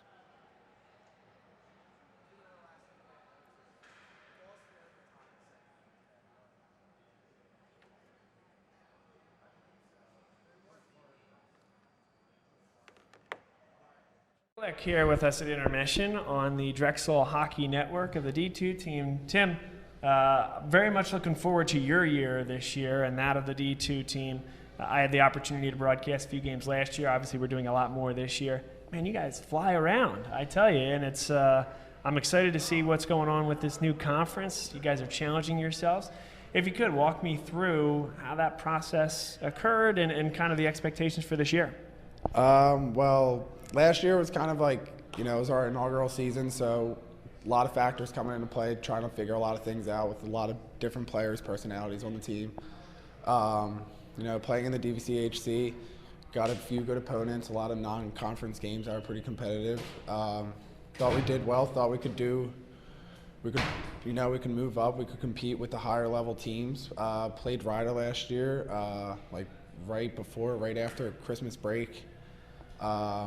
Only lost to them 4-1, kept it rather close, competed really well, so we thought we could take the next step, make a jump forward, and join the Mach. Really high expectations this year. I think we have a very good team. We didn't lose really anybody. Might lose a couple kids to the jump up to D1. but for the most part, we have that same core. We have a lot of guys returning, and I think there's a lot of optimism in the locker room. Like, everybody thinks we can compete and do well, so looking forward to it. That's great. And what's it like to play with Justin and Mike and Dave and your coaching staff? How's It's awesome. First couple of years, I knew Justin just as like the GM of the team. Didn't know much more about him. I knew he was like a coach at one point in time. Coming into last year, still didn't know much about any of the other coaches. I think they really care about each player. They push me every day, every practice, always telling me constructive criticism, making me better every day. I appreciate it a lot. And they're always hungry. Like, they're always working too. They're always trying to get better, as are we. So it's a good fit for the team. It's good for the program. So a couple quick hits for you. We've asked some of the D1 guys who the funniest guy on that team is. I'm going to ask you who the funniest guy on the D2 team is and why. On the D2, well, referring to the D1 team, sure. I was in here for Frank's interview. Definitely not Frank Lurie. Definitely not him. Calling the shot out to Frank. Definitely not Frank. We'll leave the vote up to the other guys, but rescind Frank. D2 team, I don't know. We have a lot of characters on the team. Wow.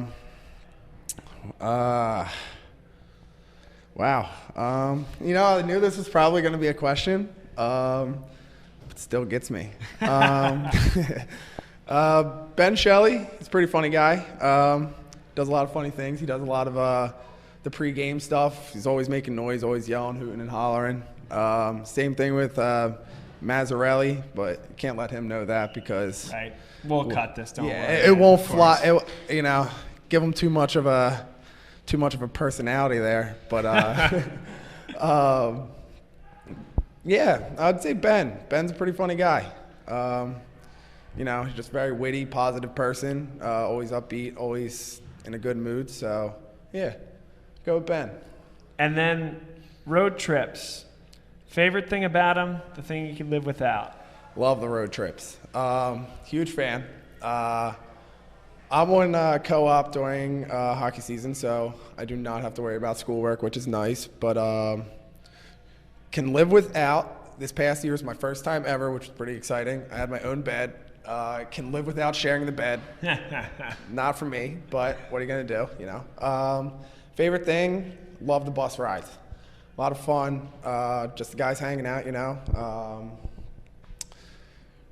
you're just sitting with them literally for 4 hours at a time sometimes, just watching movies, playing games, doing stupid things, just hanging out. Just guys being dudes, That's great. That's great. Well, Tim, we appreciate the time. Best of luck this year. We'll be watching, we'll be broadcasting, and we'll be with you guys every step of the way. Thank you, Bob. I look forward to it. I appreciate that. Thank you.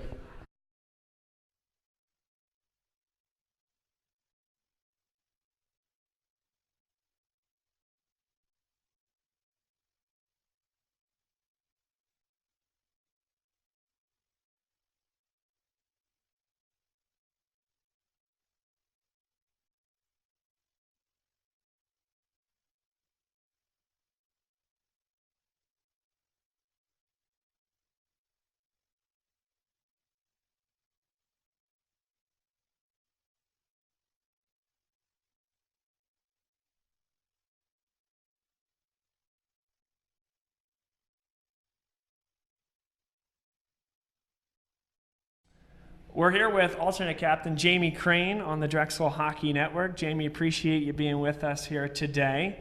And I'll start with this. We come into September and you guys are in training camp and you'll be on the ice skating against live opponents very quickly. What's the job of an alternate captain and how has this offseason been different for you than prior ones? I think everyone's ready to get back after it. I think a big thing is really getting out there and setting the tone. We've had some good summer skates. Everybody's excited to be back on the ice, and for me, I feel like I really got to go out there and, like I said, set the tone, get everybody going. and get everybody ready for the upcoming weekends.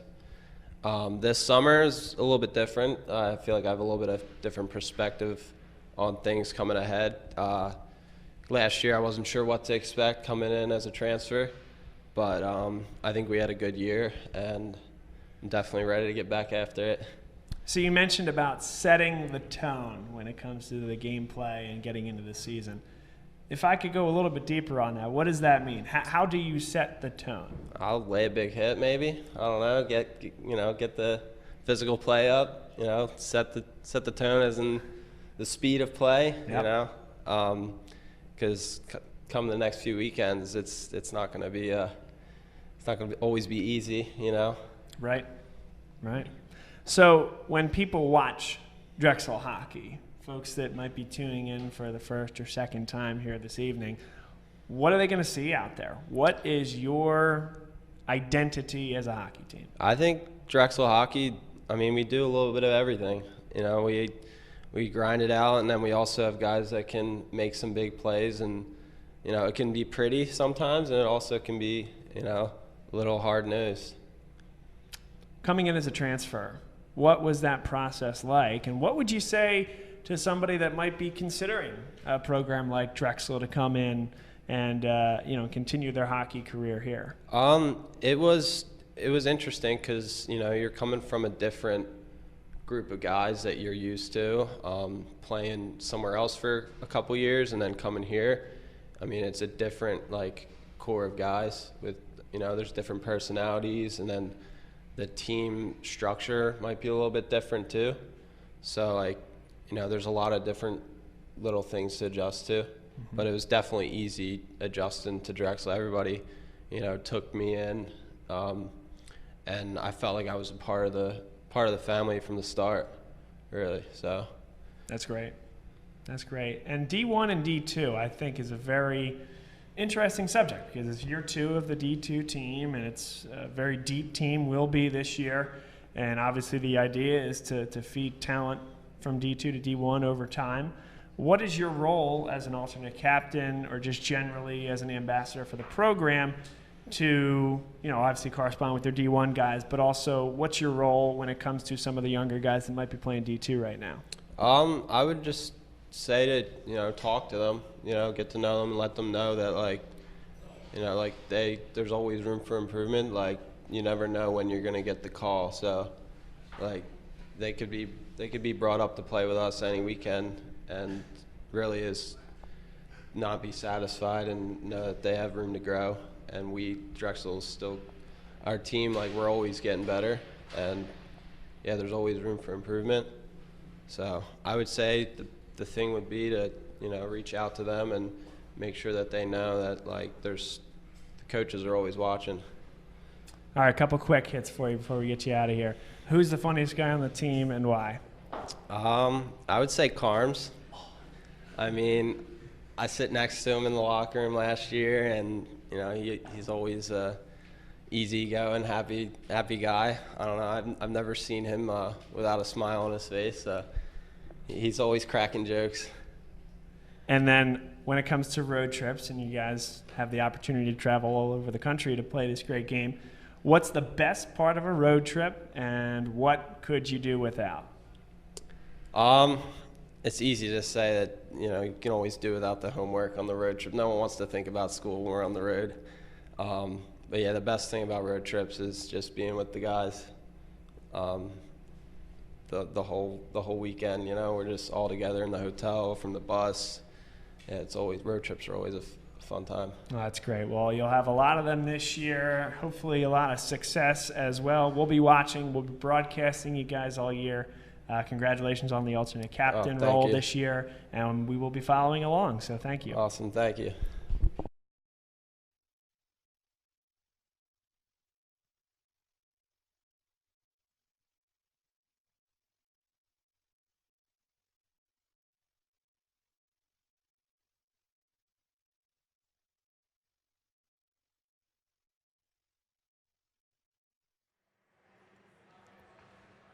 Welcome back inside the class of 1923 arena. Bob Long here on play-by-play. Mike Crisafulli, my associate this evening on camera for the Drexel Hockey Network. Your score, Drexel 3, St. Joseph's 2. Drexel's Division II ACHA team has been good here tonight. It's been a great effort thus far from the Dragons, and they have 20 minutes to keep it up, maintain this lead or expand it, and to earn their first home victory of the season. St. Joseph's dressed in the road black uniforms with the white trim, the maroon numerals and letters. Drexel, red, white, and blue stripes coming across the shoulders, white tops, blue bottoms, and the blue helmets.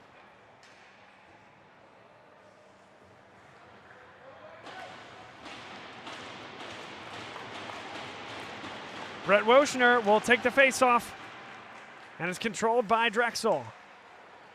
Fired ahead here by Frankie McVeigh.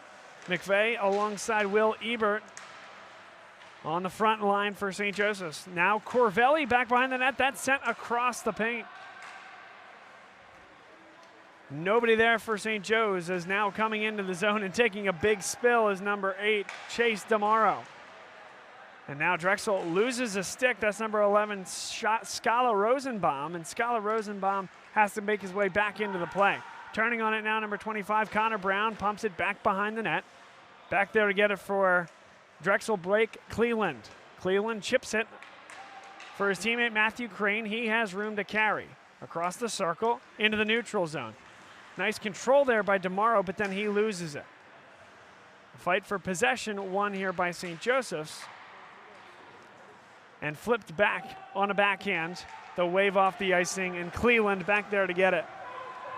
New men on the ice for St. Joseph's, perhaps an opportunity to move it up the ice. Now Bell has it. Jimmy Bell pumps back behind the net, and now he works hard on the forecheck. This flipped forward. Bell behind the net along with Rocco Maniaci. Maniaci gets enough on it, and now it's to the point, but not out. Zach Plotkin, Jimmy Bell back there. Bell sends it right across, maybe just a bit behind Plotkin, but a pretty good look. And now back down the ice, number 8, Liam Morgan. He'll touch first, but poked away from behind by Ben Shelley. Now in front, 2 St. Joe's Hawks were on the ice, but nearly a shot on. They're going to wave off icing here as this comes now up for Stefano. He'll pump it forward. A lot of guys on the ice, and now an opportunity for St. Joseph's. A shot, save there.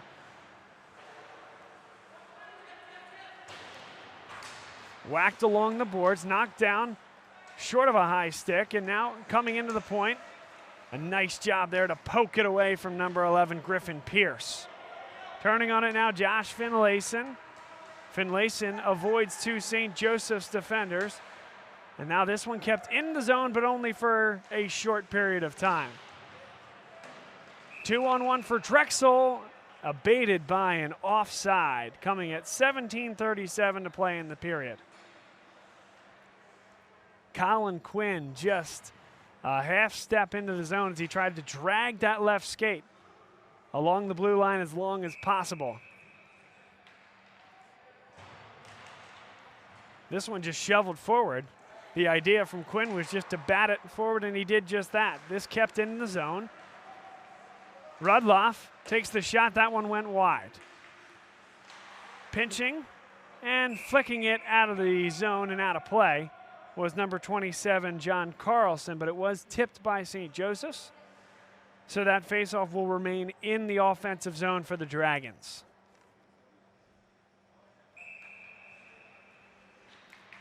Colin Quinn will take the faceoff in the offensive zone for Drexel. Controlled by St. Joseph's, but not cleared. Matthew Crane couldn't keep it in the zone.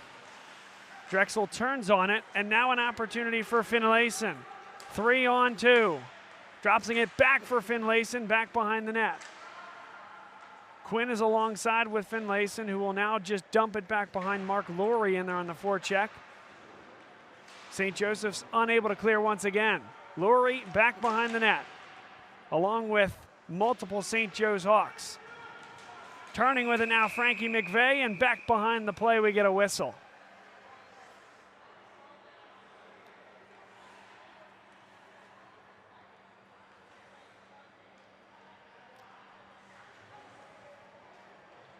Stoppage of play at 16 minutes 48 seconds to play. Drexel a 3-2 lead.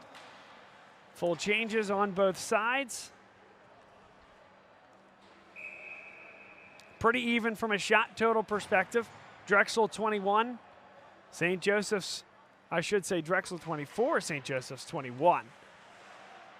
A 3-shot cushion, but all important, the 1-goal lead for the Dragons dressed in the home white uniforms. Good work here by Alt, back behind the net, along with number 19, Joe Finlayson, badgering St. Joseph's, having trouble clearing it, and they're unable to.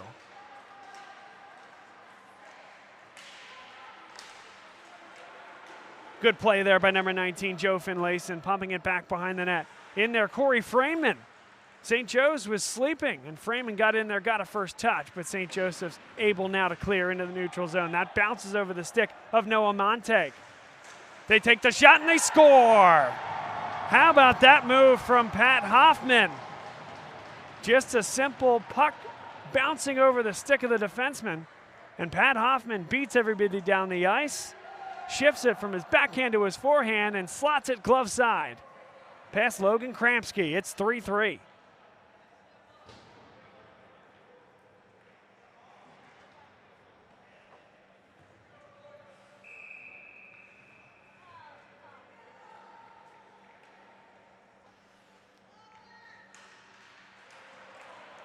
Puck is dropped in a brand new hockey game, 16 minutes to play.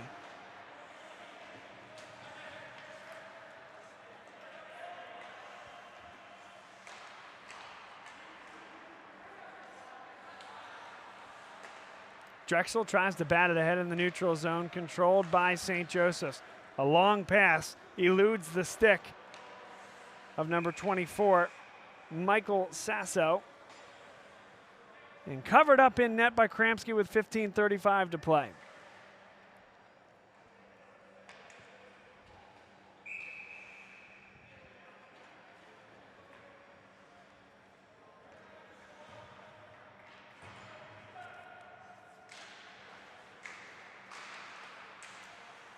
Drexel brings this one along the back side of the net.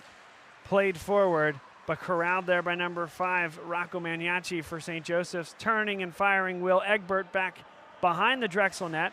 And first to it is Drexel. Frankie McVeigh in there along with a bunch of forecheckers, but the job done here by Drexel as they clear the puck.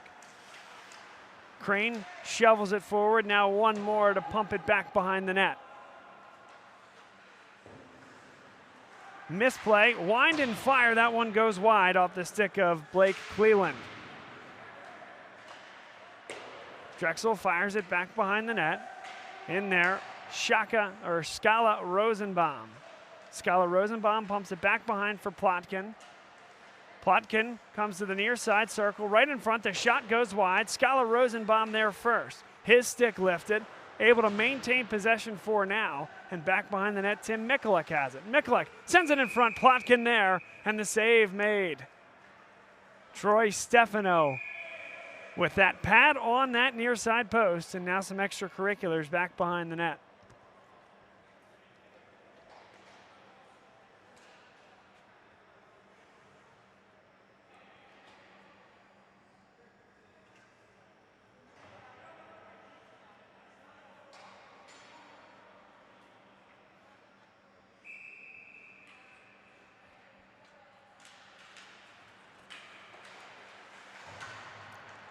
Drexel has it back behind the net. Here's Jimmy Bell. Good work against the backboards. Plotkin in there. Great work from him as well. Mikulak, this line playing well. Bell pokes it away from behind. He'll fire it in. That will get on net. Stefano there and will be forced to cover up. And Plotkin went in a little bit late that time. Perhaps Stefano a bit cavalier covering up the puck. But now Plotkin will go to the sin bin for his troubles with 14:11 to play. Plotkin pleading his case, saying, hey, the puck was not truly covered up. It was kind of in between his stick and his glove. And I think there's something to that.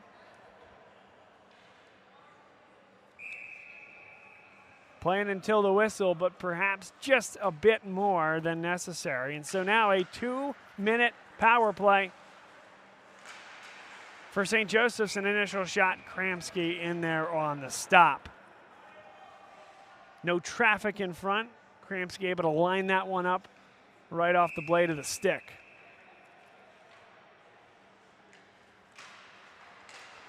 They'll try one more time. Touch passes to the top of the circle. That one was well wide off the stick of number 5, Rocco Maniaci. Cizelka pushes it forward. To the goal line they come, sent right across, and he did get a pad on it. Kramsky had to be down, and he was ready. Whipping it back for number 5, Maniaci. Maniaci sends it all the way across for Egbert.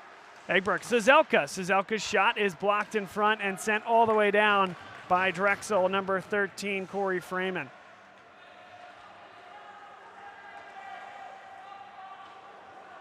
Quinn and Freeman out there providing pressure.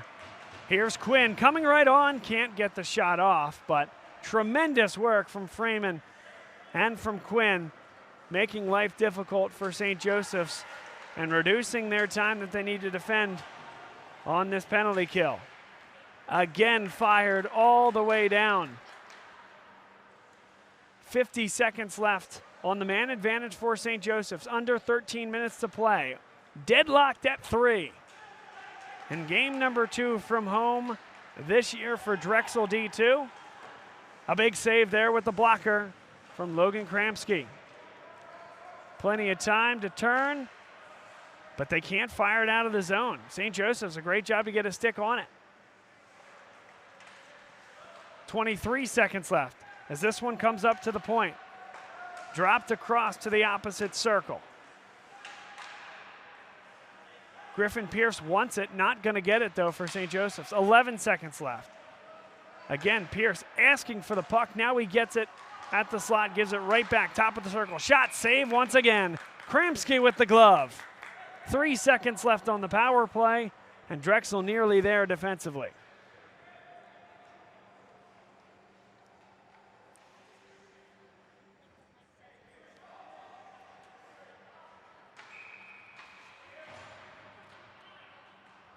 The faceoff will come from the far circle. Faceoff won by Drexel. They'll fire it around the boards, and perhaps an opportunity with Plotkin coming out of the box. They'll get a change. 2-on-2, the shot and blockered wide there by Stefano. Back in between the circles, poked there by Drexel, but St. Joseph's comes back the other way. This is number 14, Sean O'Burney. Flicked forward by Drexel. Turning and dropping it in, number 8, Chase Tomorrow. Drexel conservative, hangs back. And a bit too much on that pass coming from Cleland. That one will fly out of play into the stands with 11:36 to play in an action-packed third period here on the Drexel Hockey Network.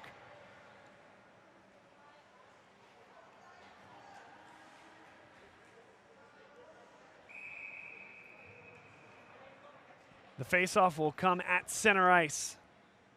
Tim Mikulek for Drexel wins that faceoff as he was opposed by McVeigh. Winding and firing, number 18, Ben Shelley back behind the net. First on it is Drexel, sent right in front. Finlayson was in there now. Top of the key, top of the point area, he shoots. That one goes right off the post. That was Joe Finlayson. Another one comes on, and Stefano makes that save. It's flipped high, but will not come out of the zone. And that one will hold there. Number 2, Noah Montag, a little slow to get that one out of the glove. And the faceoff will come outside the Drexel offensive zone.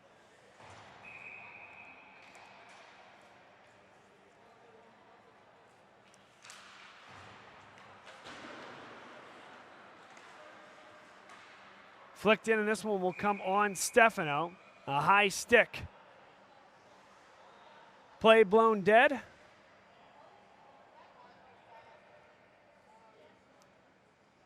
Face off in the Drexel offensive zone. Not much that Stefano could do about that one. Brought down with a high stick, but First touch was certainly going to be St. Joe's, otherwise it was going into the back of the net.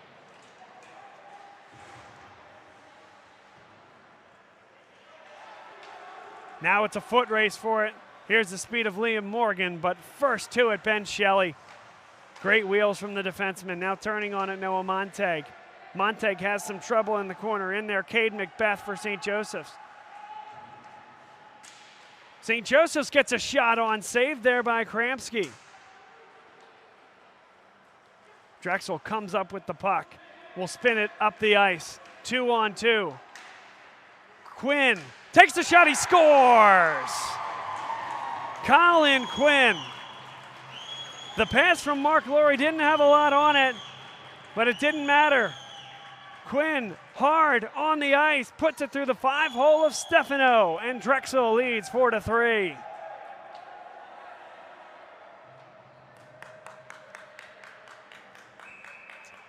Back and forth we go.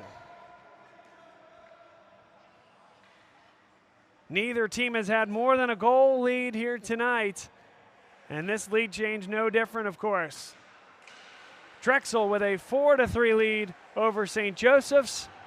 10 minutes and 15 seconds to defend home ice and to get out of here with a win.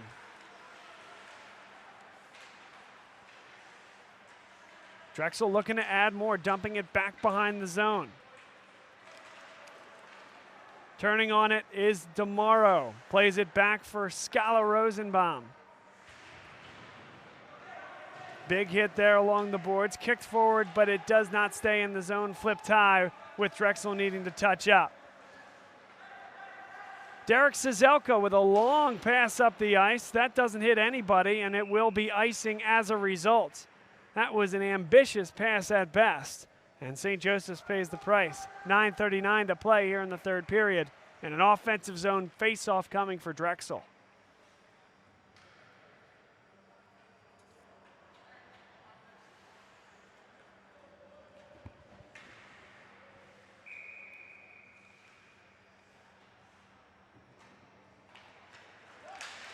Bell wins the face-off, and it's chipped forward by St. Joseph's now after a scramble for it. Touched up in the neutral zone, playing it back here, and Matt Crane has it as he dekes out the official, throws it across his legs. Cleland having trouble. His stick is lifted, and St. Joseph's has the puck. Played back to the point. Right in on Kramsky. Easy there for Kramsky as he dials that one up, cuts down the angle. He does all the work ahead of time. Great footwork from the goaltender for Drexel. No traffic in front. And that one gobbled up right into the big D in the center of his sweater.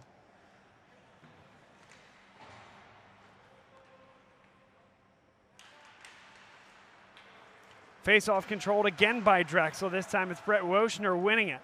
Still going to have to do some work to clear the zone, however, as this one is sent back behind the net. First to it is Crane, and turning on it now is Cleland. Blake Cleland hit into the boards, maintains possession of the puck, however, flips it high, comes to the edge of the zone, not out. Kramsky has to make that save and deflect it wide. Cleland pushes it, but right in front for St. Joseph's, and that pass goes begging. Turning on it now, Scala Rosenbaum, and boy, I tell you, Chase DeMauro just a half step offside. And DeMauro is not happy with himself as he goes to the bench.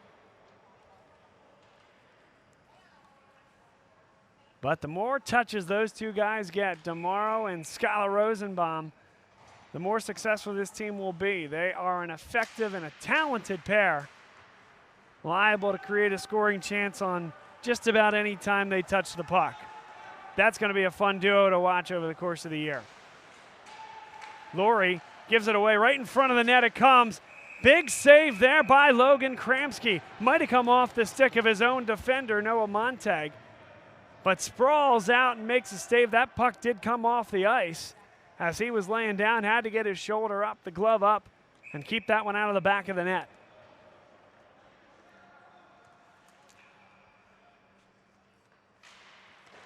There's 8 minutes and 17 seconds left to play. Drexel a 1-goal lead. Quinn plays it forward for Finlayson. Finlayson to the red line and then shoots it forward. This comes hard off the boards, and Quinn nearly there for it. Now Finlayson does have it back behind the net. Great work offensively there, but turned over, and St. Joseph's comes back the other way. Ben Shelley, patience as he plays it back for his fellow defenseman Noah Montag. Now Laurie on it. Laurie with a shot. Gets Stefano high, and Stefano somehow stays with that one. Keeps that one out of the back of the net. And it remains 4-3 in Drexel's favor.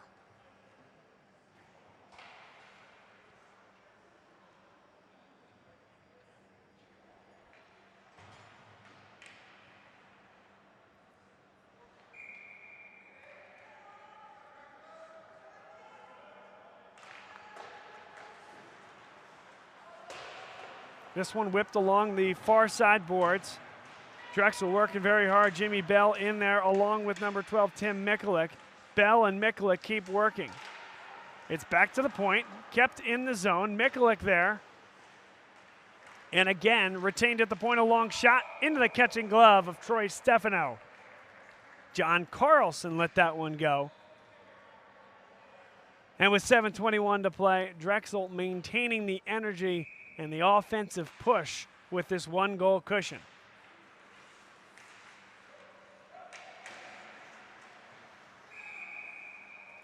Covered up once again. Troy Stefano, 7:15 to play. Frankie McVeigh, as he has all night for St. Joseph's, will take this faceoff. Every time he's been on the ice, he's the guy in the circle. Controls this one, but only for a short period as St. Joseph's then immediately gives it away. That one kept right in at the point by Crane. Mikulik in there, Crane as well. Pushed forward by St. Joseph's. And a pretty good job of Crane to square up that offensive player and stay in front. Joe Finlayson working very hard back behind the net. A hawk goes down. Now an opportunity for number 11, Griffin Pierce. He'll carry it, shoot it on net, and nice job by Kramsky. Can't give up a rebound there as there was an attacker flying to the weak side post. That was Rocco Mignacci. Kramsky leaves no doubt. Makes the catch. And a face-off coming with 6:36 to play.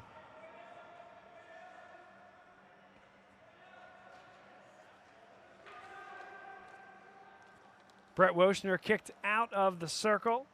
Griffin Pierce in there for St. Joseph's, opposing Scala Rosenbaum. That shot blocked in front and goes wide. Woshner got right back into the play after getting kicked out of the circle. Now DeMauro turns with it. Taken off of his stick as he goes down, as does a member of the St. Joe's Hawks team. And Chase DeMauro was off, did not realize that the arm was raised from the linesman. And as a result, this faceoff will come back outside that offensive zone. 6 minutes and 16 seconds to play. Third and final period of regulation.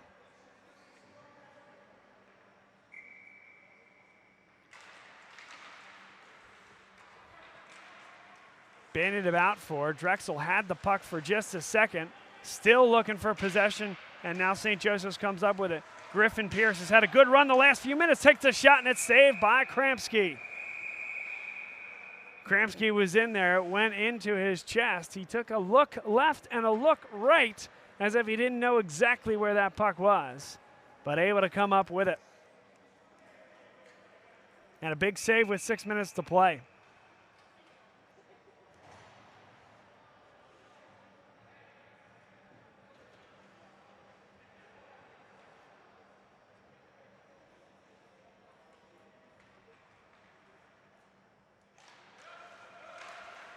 Face-off was controlled by St. Joseph's, who was trying to be punched forward by Morgan.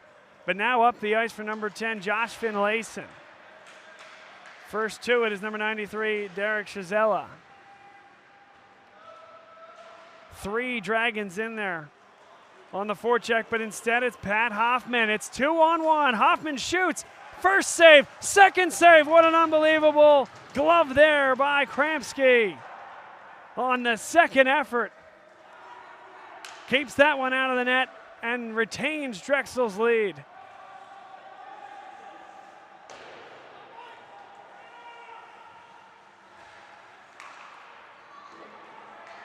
In the neutral zone, Drexel pushes forward, 2-on-1, dropped right across, he shoots, he scores!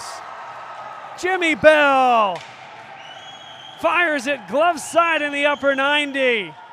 And what a brilliant counterattack from Drexel. Joe Finlayson on the assist.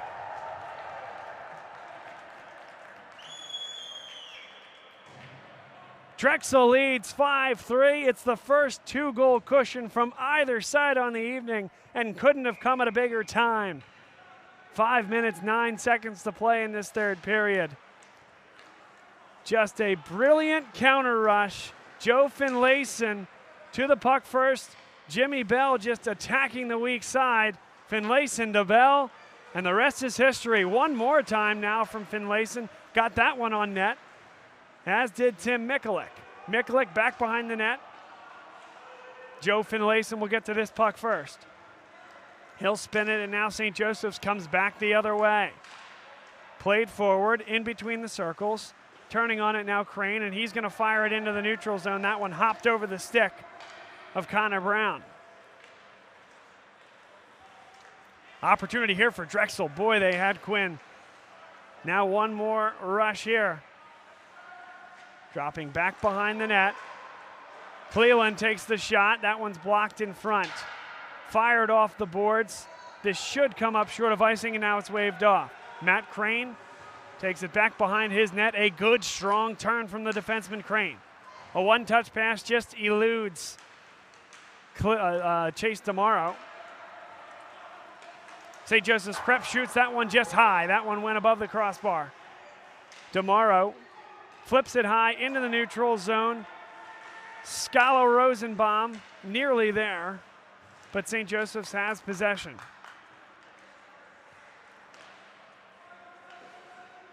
This one spun along the sideboards. A pretty good stick lift there from St. Joseph's. It's a 2-on-1. That pass just beyond the outstretched stick of Alex Anderson. Now turning. Shot by Scazella. And now flipped high. A good block there by the Drexel defense. A whole lot of blocks here tonight from Drexel.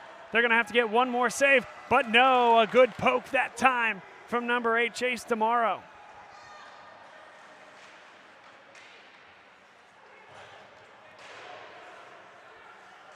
Scazella. That shot is blocked this time by Mark Lurie. And this will be another clearance. Drexel's defense standing up in a huge way. Kramsky's been good, but in the last 2 minutes, he hasn't seen a shot because Drexel's throwing their body in the way. Excellent spacing, excellent understanding of where the offensive players are.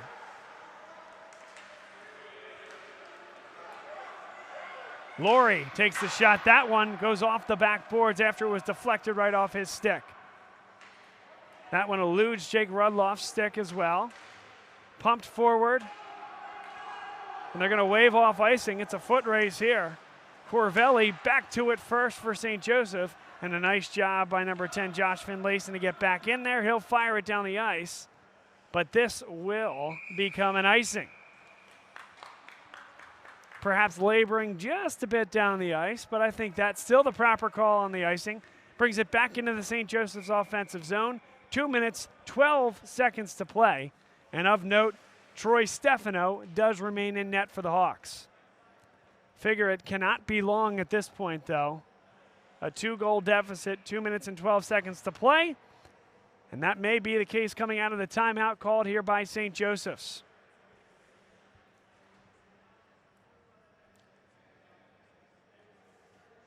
If you enjoy Drexel hockey, and certainly why wouldn't you, stay with us all season long as we broadcast Division I and Division II ACHA action here from the class of 1923 arena, the home of the Drexel Dragons. Our next broadcast, Sunday, October the 13th. Next Sunday, a 7:30 puck drop as Seton Hall comes from East Orange, New Jersey to take on Drexel. looking forward to that one.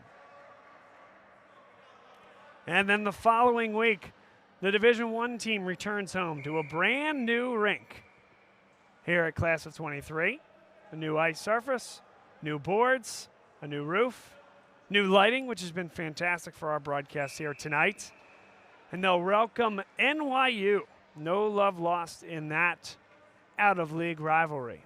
That should be fun. That's October 19th, the Saturday, at 7:50. This one dropped right in front. Kramsky, the net came off its moorings, and now and only now will we get a whistle. That whistle came in late. First shot looked to go off the side netting and then to the back boards.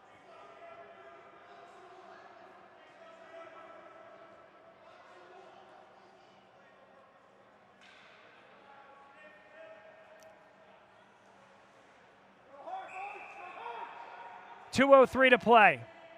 We remain 5-on-5 hockey. 34 shots apiece, but it's Drexel with a 2-goal lead. Face-off won by St. Joseph's. That shot is blocked. Big time from Josh Finlayson. And that has been the story of the night here for Drexel.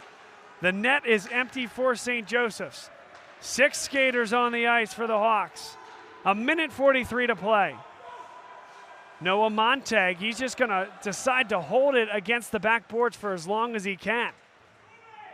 Referees imploring the players to move the puck. Drexel in no hurry. 1:28 to play. Jim Bell spins it and gets that out of the zone, a key clearance. A matter of 80 seconds now separates Drexel from their first home win of the season. St. Joseph's desperate for a goal to cut this deficit in half. Pinned up against the backboards. Drexel, no problem with that as long as that can happen. Kept in the zone. What a brilliant keep. Right in front of the shot. And it goes wide, and the net came off the mooring again. Logan Kramsky lost his helmet. Clock stopped at 57.5 seconds to play.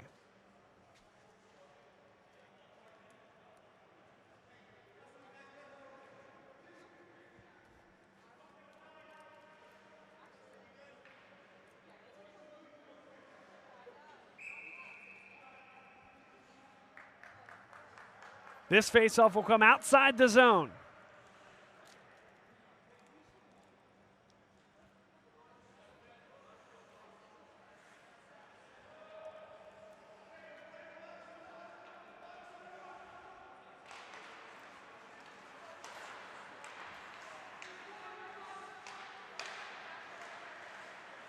This remains in the zone, but Drexel with possession. No rush here.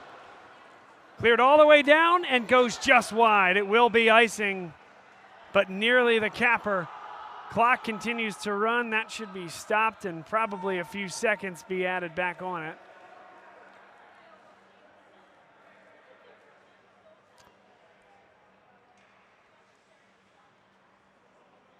And so the referee will address that at the scorer's table. The booth on the far side of the ice. 42 seconds. 5 seconds placed back on the clock. Timeout called. It's been a great effort here from Drexel. A couple guys have really stood out to me.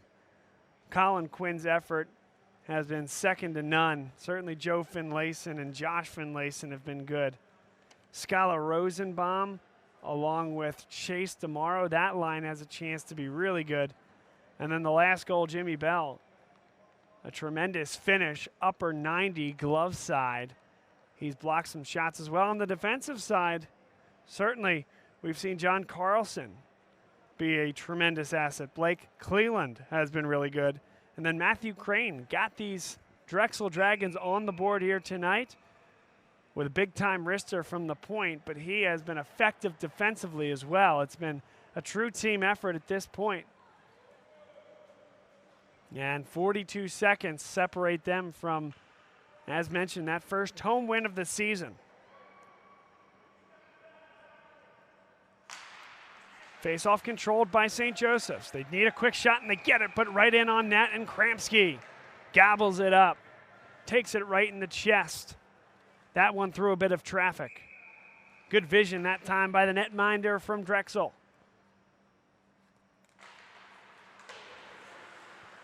Crane whips it around, and that will make its way all the way down. Drexel's going to willingly take the icing call, which will bring it back into the St. Joseph's offensive zone.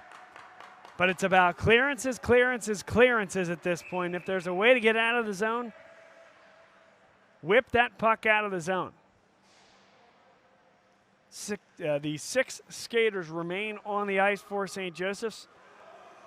So any type of holding that puck for any reason could be an issue. Now a quick shot. Save made there by Kramsky. He's on his back. Puck is still loose back behind the net. Back up to the point. A shot was blocked there. 18 seconds. They whiff on the clearance attempt. Kept in right at the point. And it's poked free. Here's Will Egbert. Drops it right in front. Again right in front. They scramble for it out there. In between the circles. 4 seconds left. A big block. One more look. And that is the ball game here. The Drexel D2 hockey team earns their first home win of the season in their first weekend of action at the new class of 1923 arena. A 5-3 win over St. Joseph's, highlighted by the pure grit and effort of this team down the stretch, blocking shots, taking one for the team. And of course, some exquisite counter rushes that produced some goals in the third period to give this Drexel team a 5-3 win. Logan Kramsky acquitted himself quite well in net.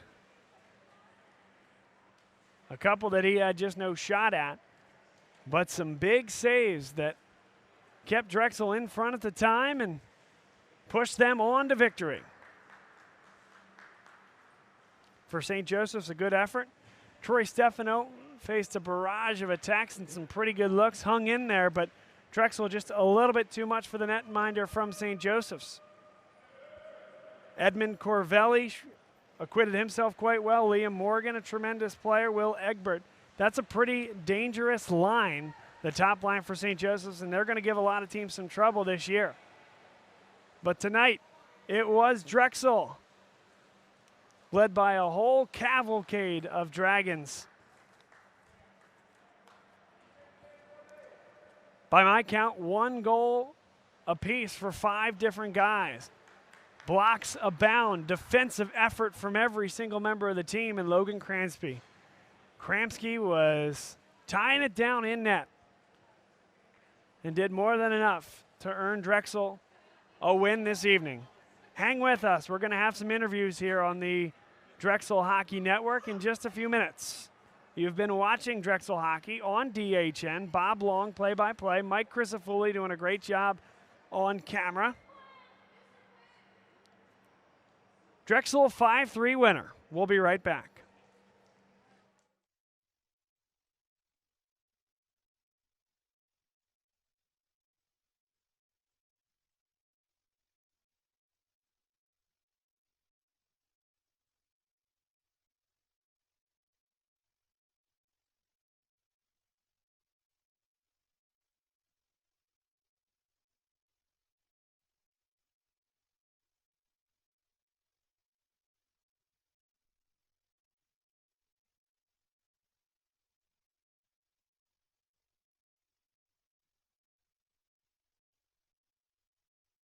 Intermission here on the Drexel Hockey Network. And with us, we have assistant coach for the D2 team, Mike Antoni. Mike, thanks so much for spending some time with us here today. Excited to pick your brain about your team.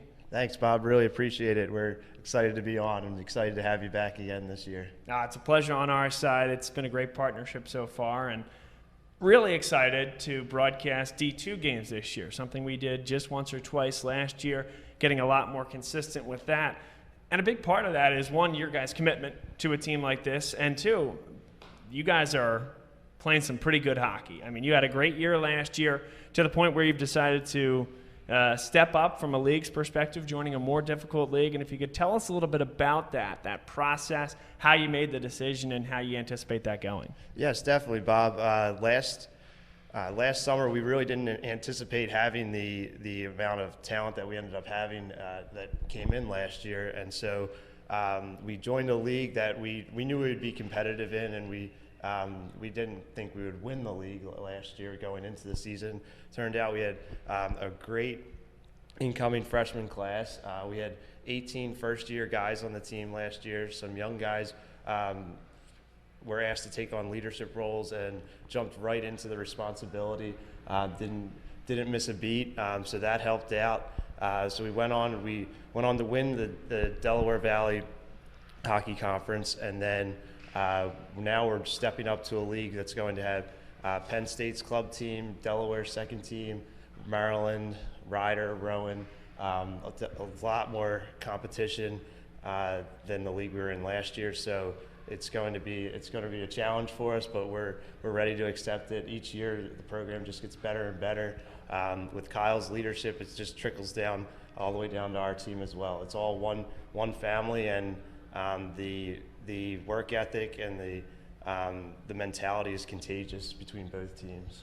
What I noticed when I broadcast a few of the games last year for the D2 team is how many freshman contributors that you guys had, and the fact that you were sticking guys just 1 year out of high school in many cases into situations, into the cauldron of college hockey. And the way those guys responded tells me a lot about the program, about what you guys do when you recruit kids to come in here, and kind of the expectations growing from D2 to D1 and keeping that pipeline going. What do you guys look forward to this year from a freshman class, and how did that process go of really structuring a class of 2023? Yeah, so the kids, when we're going out and we're talking to guys that are interested in coming to Drexel, we're really focusing on the person first, the talent, and then of course the financial support has to be there as well. But we're really going and looking at who that person is as an individual. We want to surround our players with more good people, and I think that develops a culture, a winning culture when you have good people in place. And so that's our main objective when we're looking at guys coming to play at Drexel. So all that's great, and that's fantastic. When you go through that process and after the last year, you find high character guys, what about the hockey side? What do you see in this freshman class, and how will they impact the success of the D2 team? Yeah, so this is another stepping stone for us. We're going to go to 2 practices a week, and so we're really going to develop these kids that are coming in. They're 18, 19 years old, and they're playing 23, 24-year-old men now. So it's really an emphasis on building a stronger physicality and being able to making them understand that now they're not the big men on campus that they were in high school. Now we placed a huge emphasis on the weight room the past year. We see especially when Kyle's team goes and plays in the national tournament, they're playing men there. So it is making sure that these kids understand the importance of getting into the weight room and developing themselves physically is definitely the thing we try to make sure they understand, that that's where they're going to that's what's going to make the most impact on their game. A lot of these kids are coming in, they're very talented, they have the skill, now they just need to grow into themselves. Yeah, so that's where we see this incoming class. We have a couple big defensemen coming in that will be a huge impact for us. So I think we should be in great shape as far as the talent that's coming in. From a D2 coaching perspective, you guys have a tremendous staff, as good a staff as you'd see in the country for any club program, any hockey program whatsoever. And you guys happen to have 2 of those staffs, which I think is quite impressive and really a great thing for the program going forward. How about Mike Antoni? How did Mike make his way back into hockey? Obviously, you played here, but what brought you back in this capacity? Yes, definitely. So last year, we had an opportunity. Kyle wanted to give more kids at Drexel the opportunity to play the game of hockey, play the game they love at the highest possible level they could. And we didn't want to. Last year we would have had to cut 30 guys if we didn't put the second team together. So Kyle approached us all, and we were all living in the Philadelphia area. It turned out that we're very much interested in helping him develop the program, and so it's just an opportunity for us to give more kids the ability to play the game they love at a very, very competitive level still. So that we were easily sold on that. Yeah. Any games circled on the calendar for this year? Yes, we do. We go up to Penn State and play them at the new Pagola Center. So that's definitely going to be a big one. Rowan and Ryder are always little rivalries. We have South Jersey rivalries. So those will be points of emphasis. And then we go down to Liberty in Virginia and play them for a weekend, 2 games. So they're going to be a huge challenge. They're always top 5 in the country. So them and Penn State are both in our league, and so they're usually, if not in the national championship, they're in the national tournament on an annual basis. So we're going to have our work cut out for us, but I think we're ready for the challenge. Well, good stuff. We'll be with you every step of the way on the Drexel Hockey Network, and thanks for taking the time with us here. You'll see Mike and his staff back behind the bench for many D2 games on the Drexel Hockey Network this year, including the one you're watching right now. Stay with us throughout the rest of the intermission report, and we'll be back with Puck Drop shortly. Thanks a lot, Bob. Thank you. Yeah.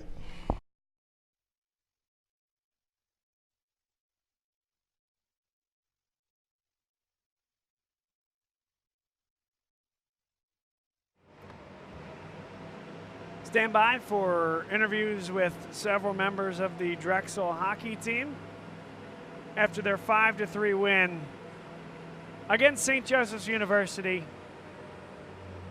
in our first broadcast of the year. So hang with us. It should not be long. We'll have interviews coming up next from a peaceful class of 1923 arena.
All right, post-game here on the Drexel Hockey Network.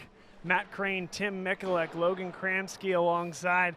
Well, guys, certainly a big win here today against a city rival in St. Joseph's. How did that one feel? Tim's got the microphone in his hand. Let's start with you. How close do I There you hold go, it? just All right, like cool. that. I thought it felt pretty good, especially losing to him last weekend in a different type of game. Felt good to get back out there and get the win on the home barn. So, it's pretty exciting. I think it's a rivalry to come. So for anybody that might have played here last year, I don't know if you guys. It's just me. Just you? Tim, we'll keep it with you. All right. How's the new barn? It's really different, actually. It's pretty nice, kind of being able to trust the boards and not ring it up the boards, and then the next thing you know, it's shooting out to the middle of the ice. Ice is a lot harder, but, it's nice. Lighting, no fog. It adds a different element to the game, You have to skate in circles to get the fog to lift, huh? Yeah, That's a good exactly. thing. Yes. No delay of games for fog, so that's exciting. All right, Matt, for you now. Tremendous wrister on that first goal. What did you see? Walk us through how that goal came to be.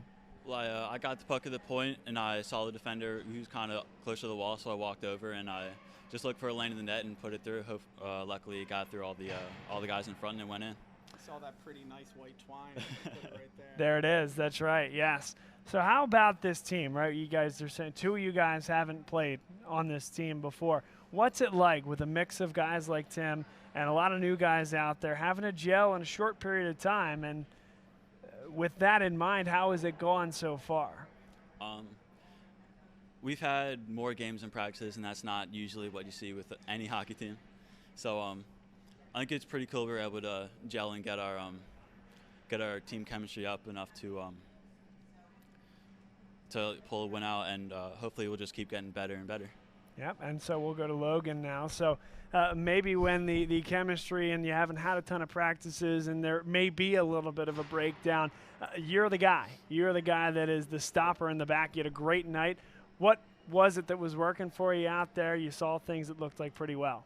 Yeah, I felt decent.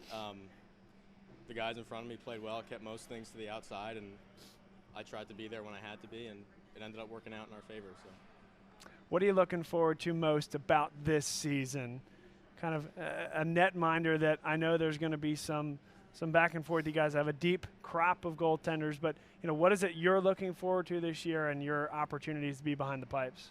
I think just the group we have, like Craner said, we've had more games and practices, and we still were able to beat a pretty good team, playing, I think, fairly sloppy. So when we clean all that stuff up, I think we're going to be a dangerous team to play against come middle of the season. So. Well, gentlemen, a great job in your first post-game interviews here with the Drexel Hockey Network. We'll be doing more of this. So the more you play like the way you did out there, the more opportunities you'll have to be up here. So keep up the good work. Keep up the great work in practice. The more and more, sooner or later, you have more practices in the games, so that's a good thing. But we hope to see you guys up here soon. Great job tonight. Thanks, Bob. Thanks a lot. Here you go, guys. Some of the stars of the game for the Drexel hockey team as they take down St. Joseph's 5-3.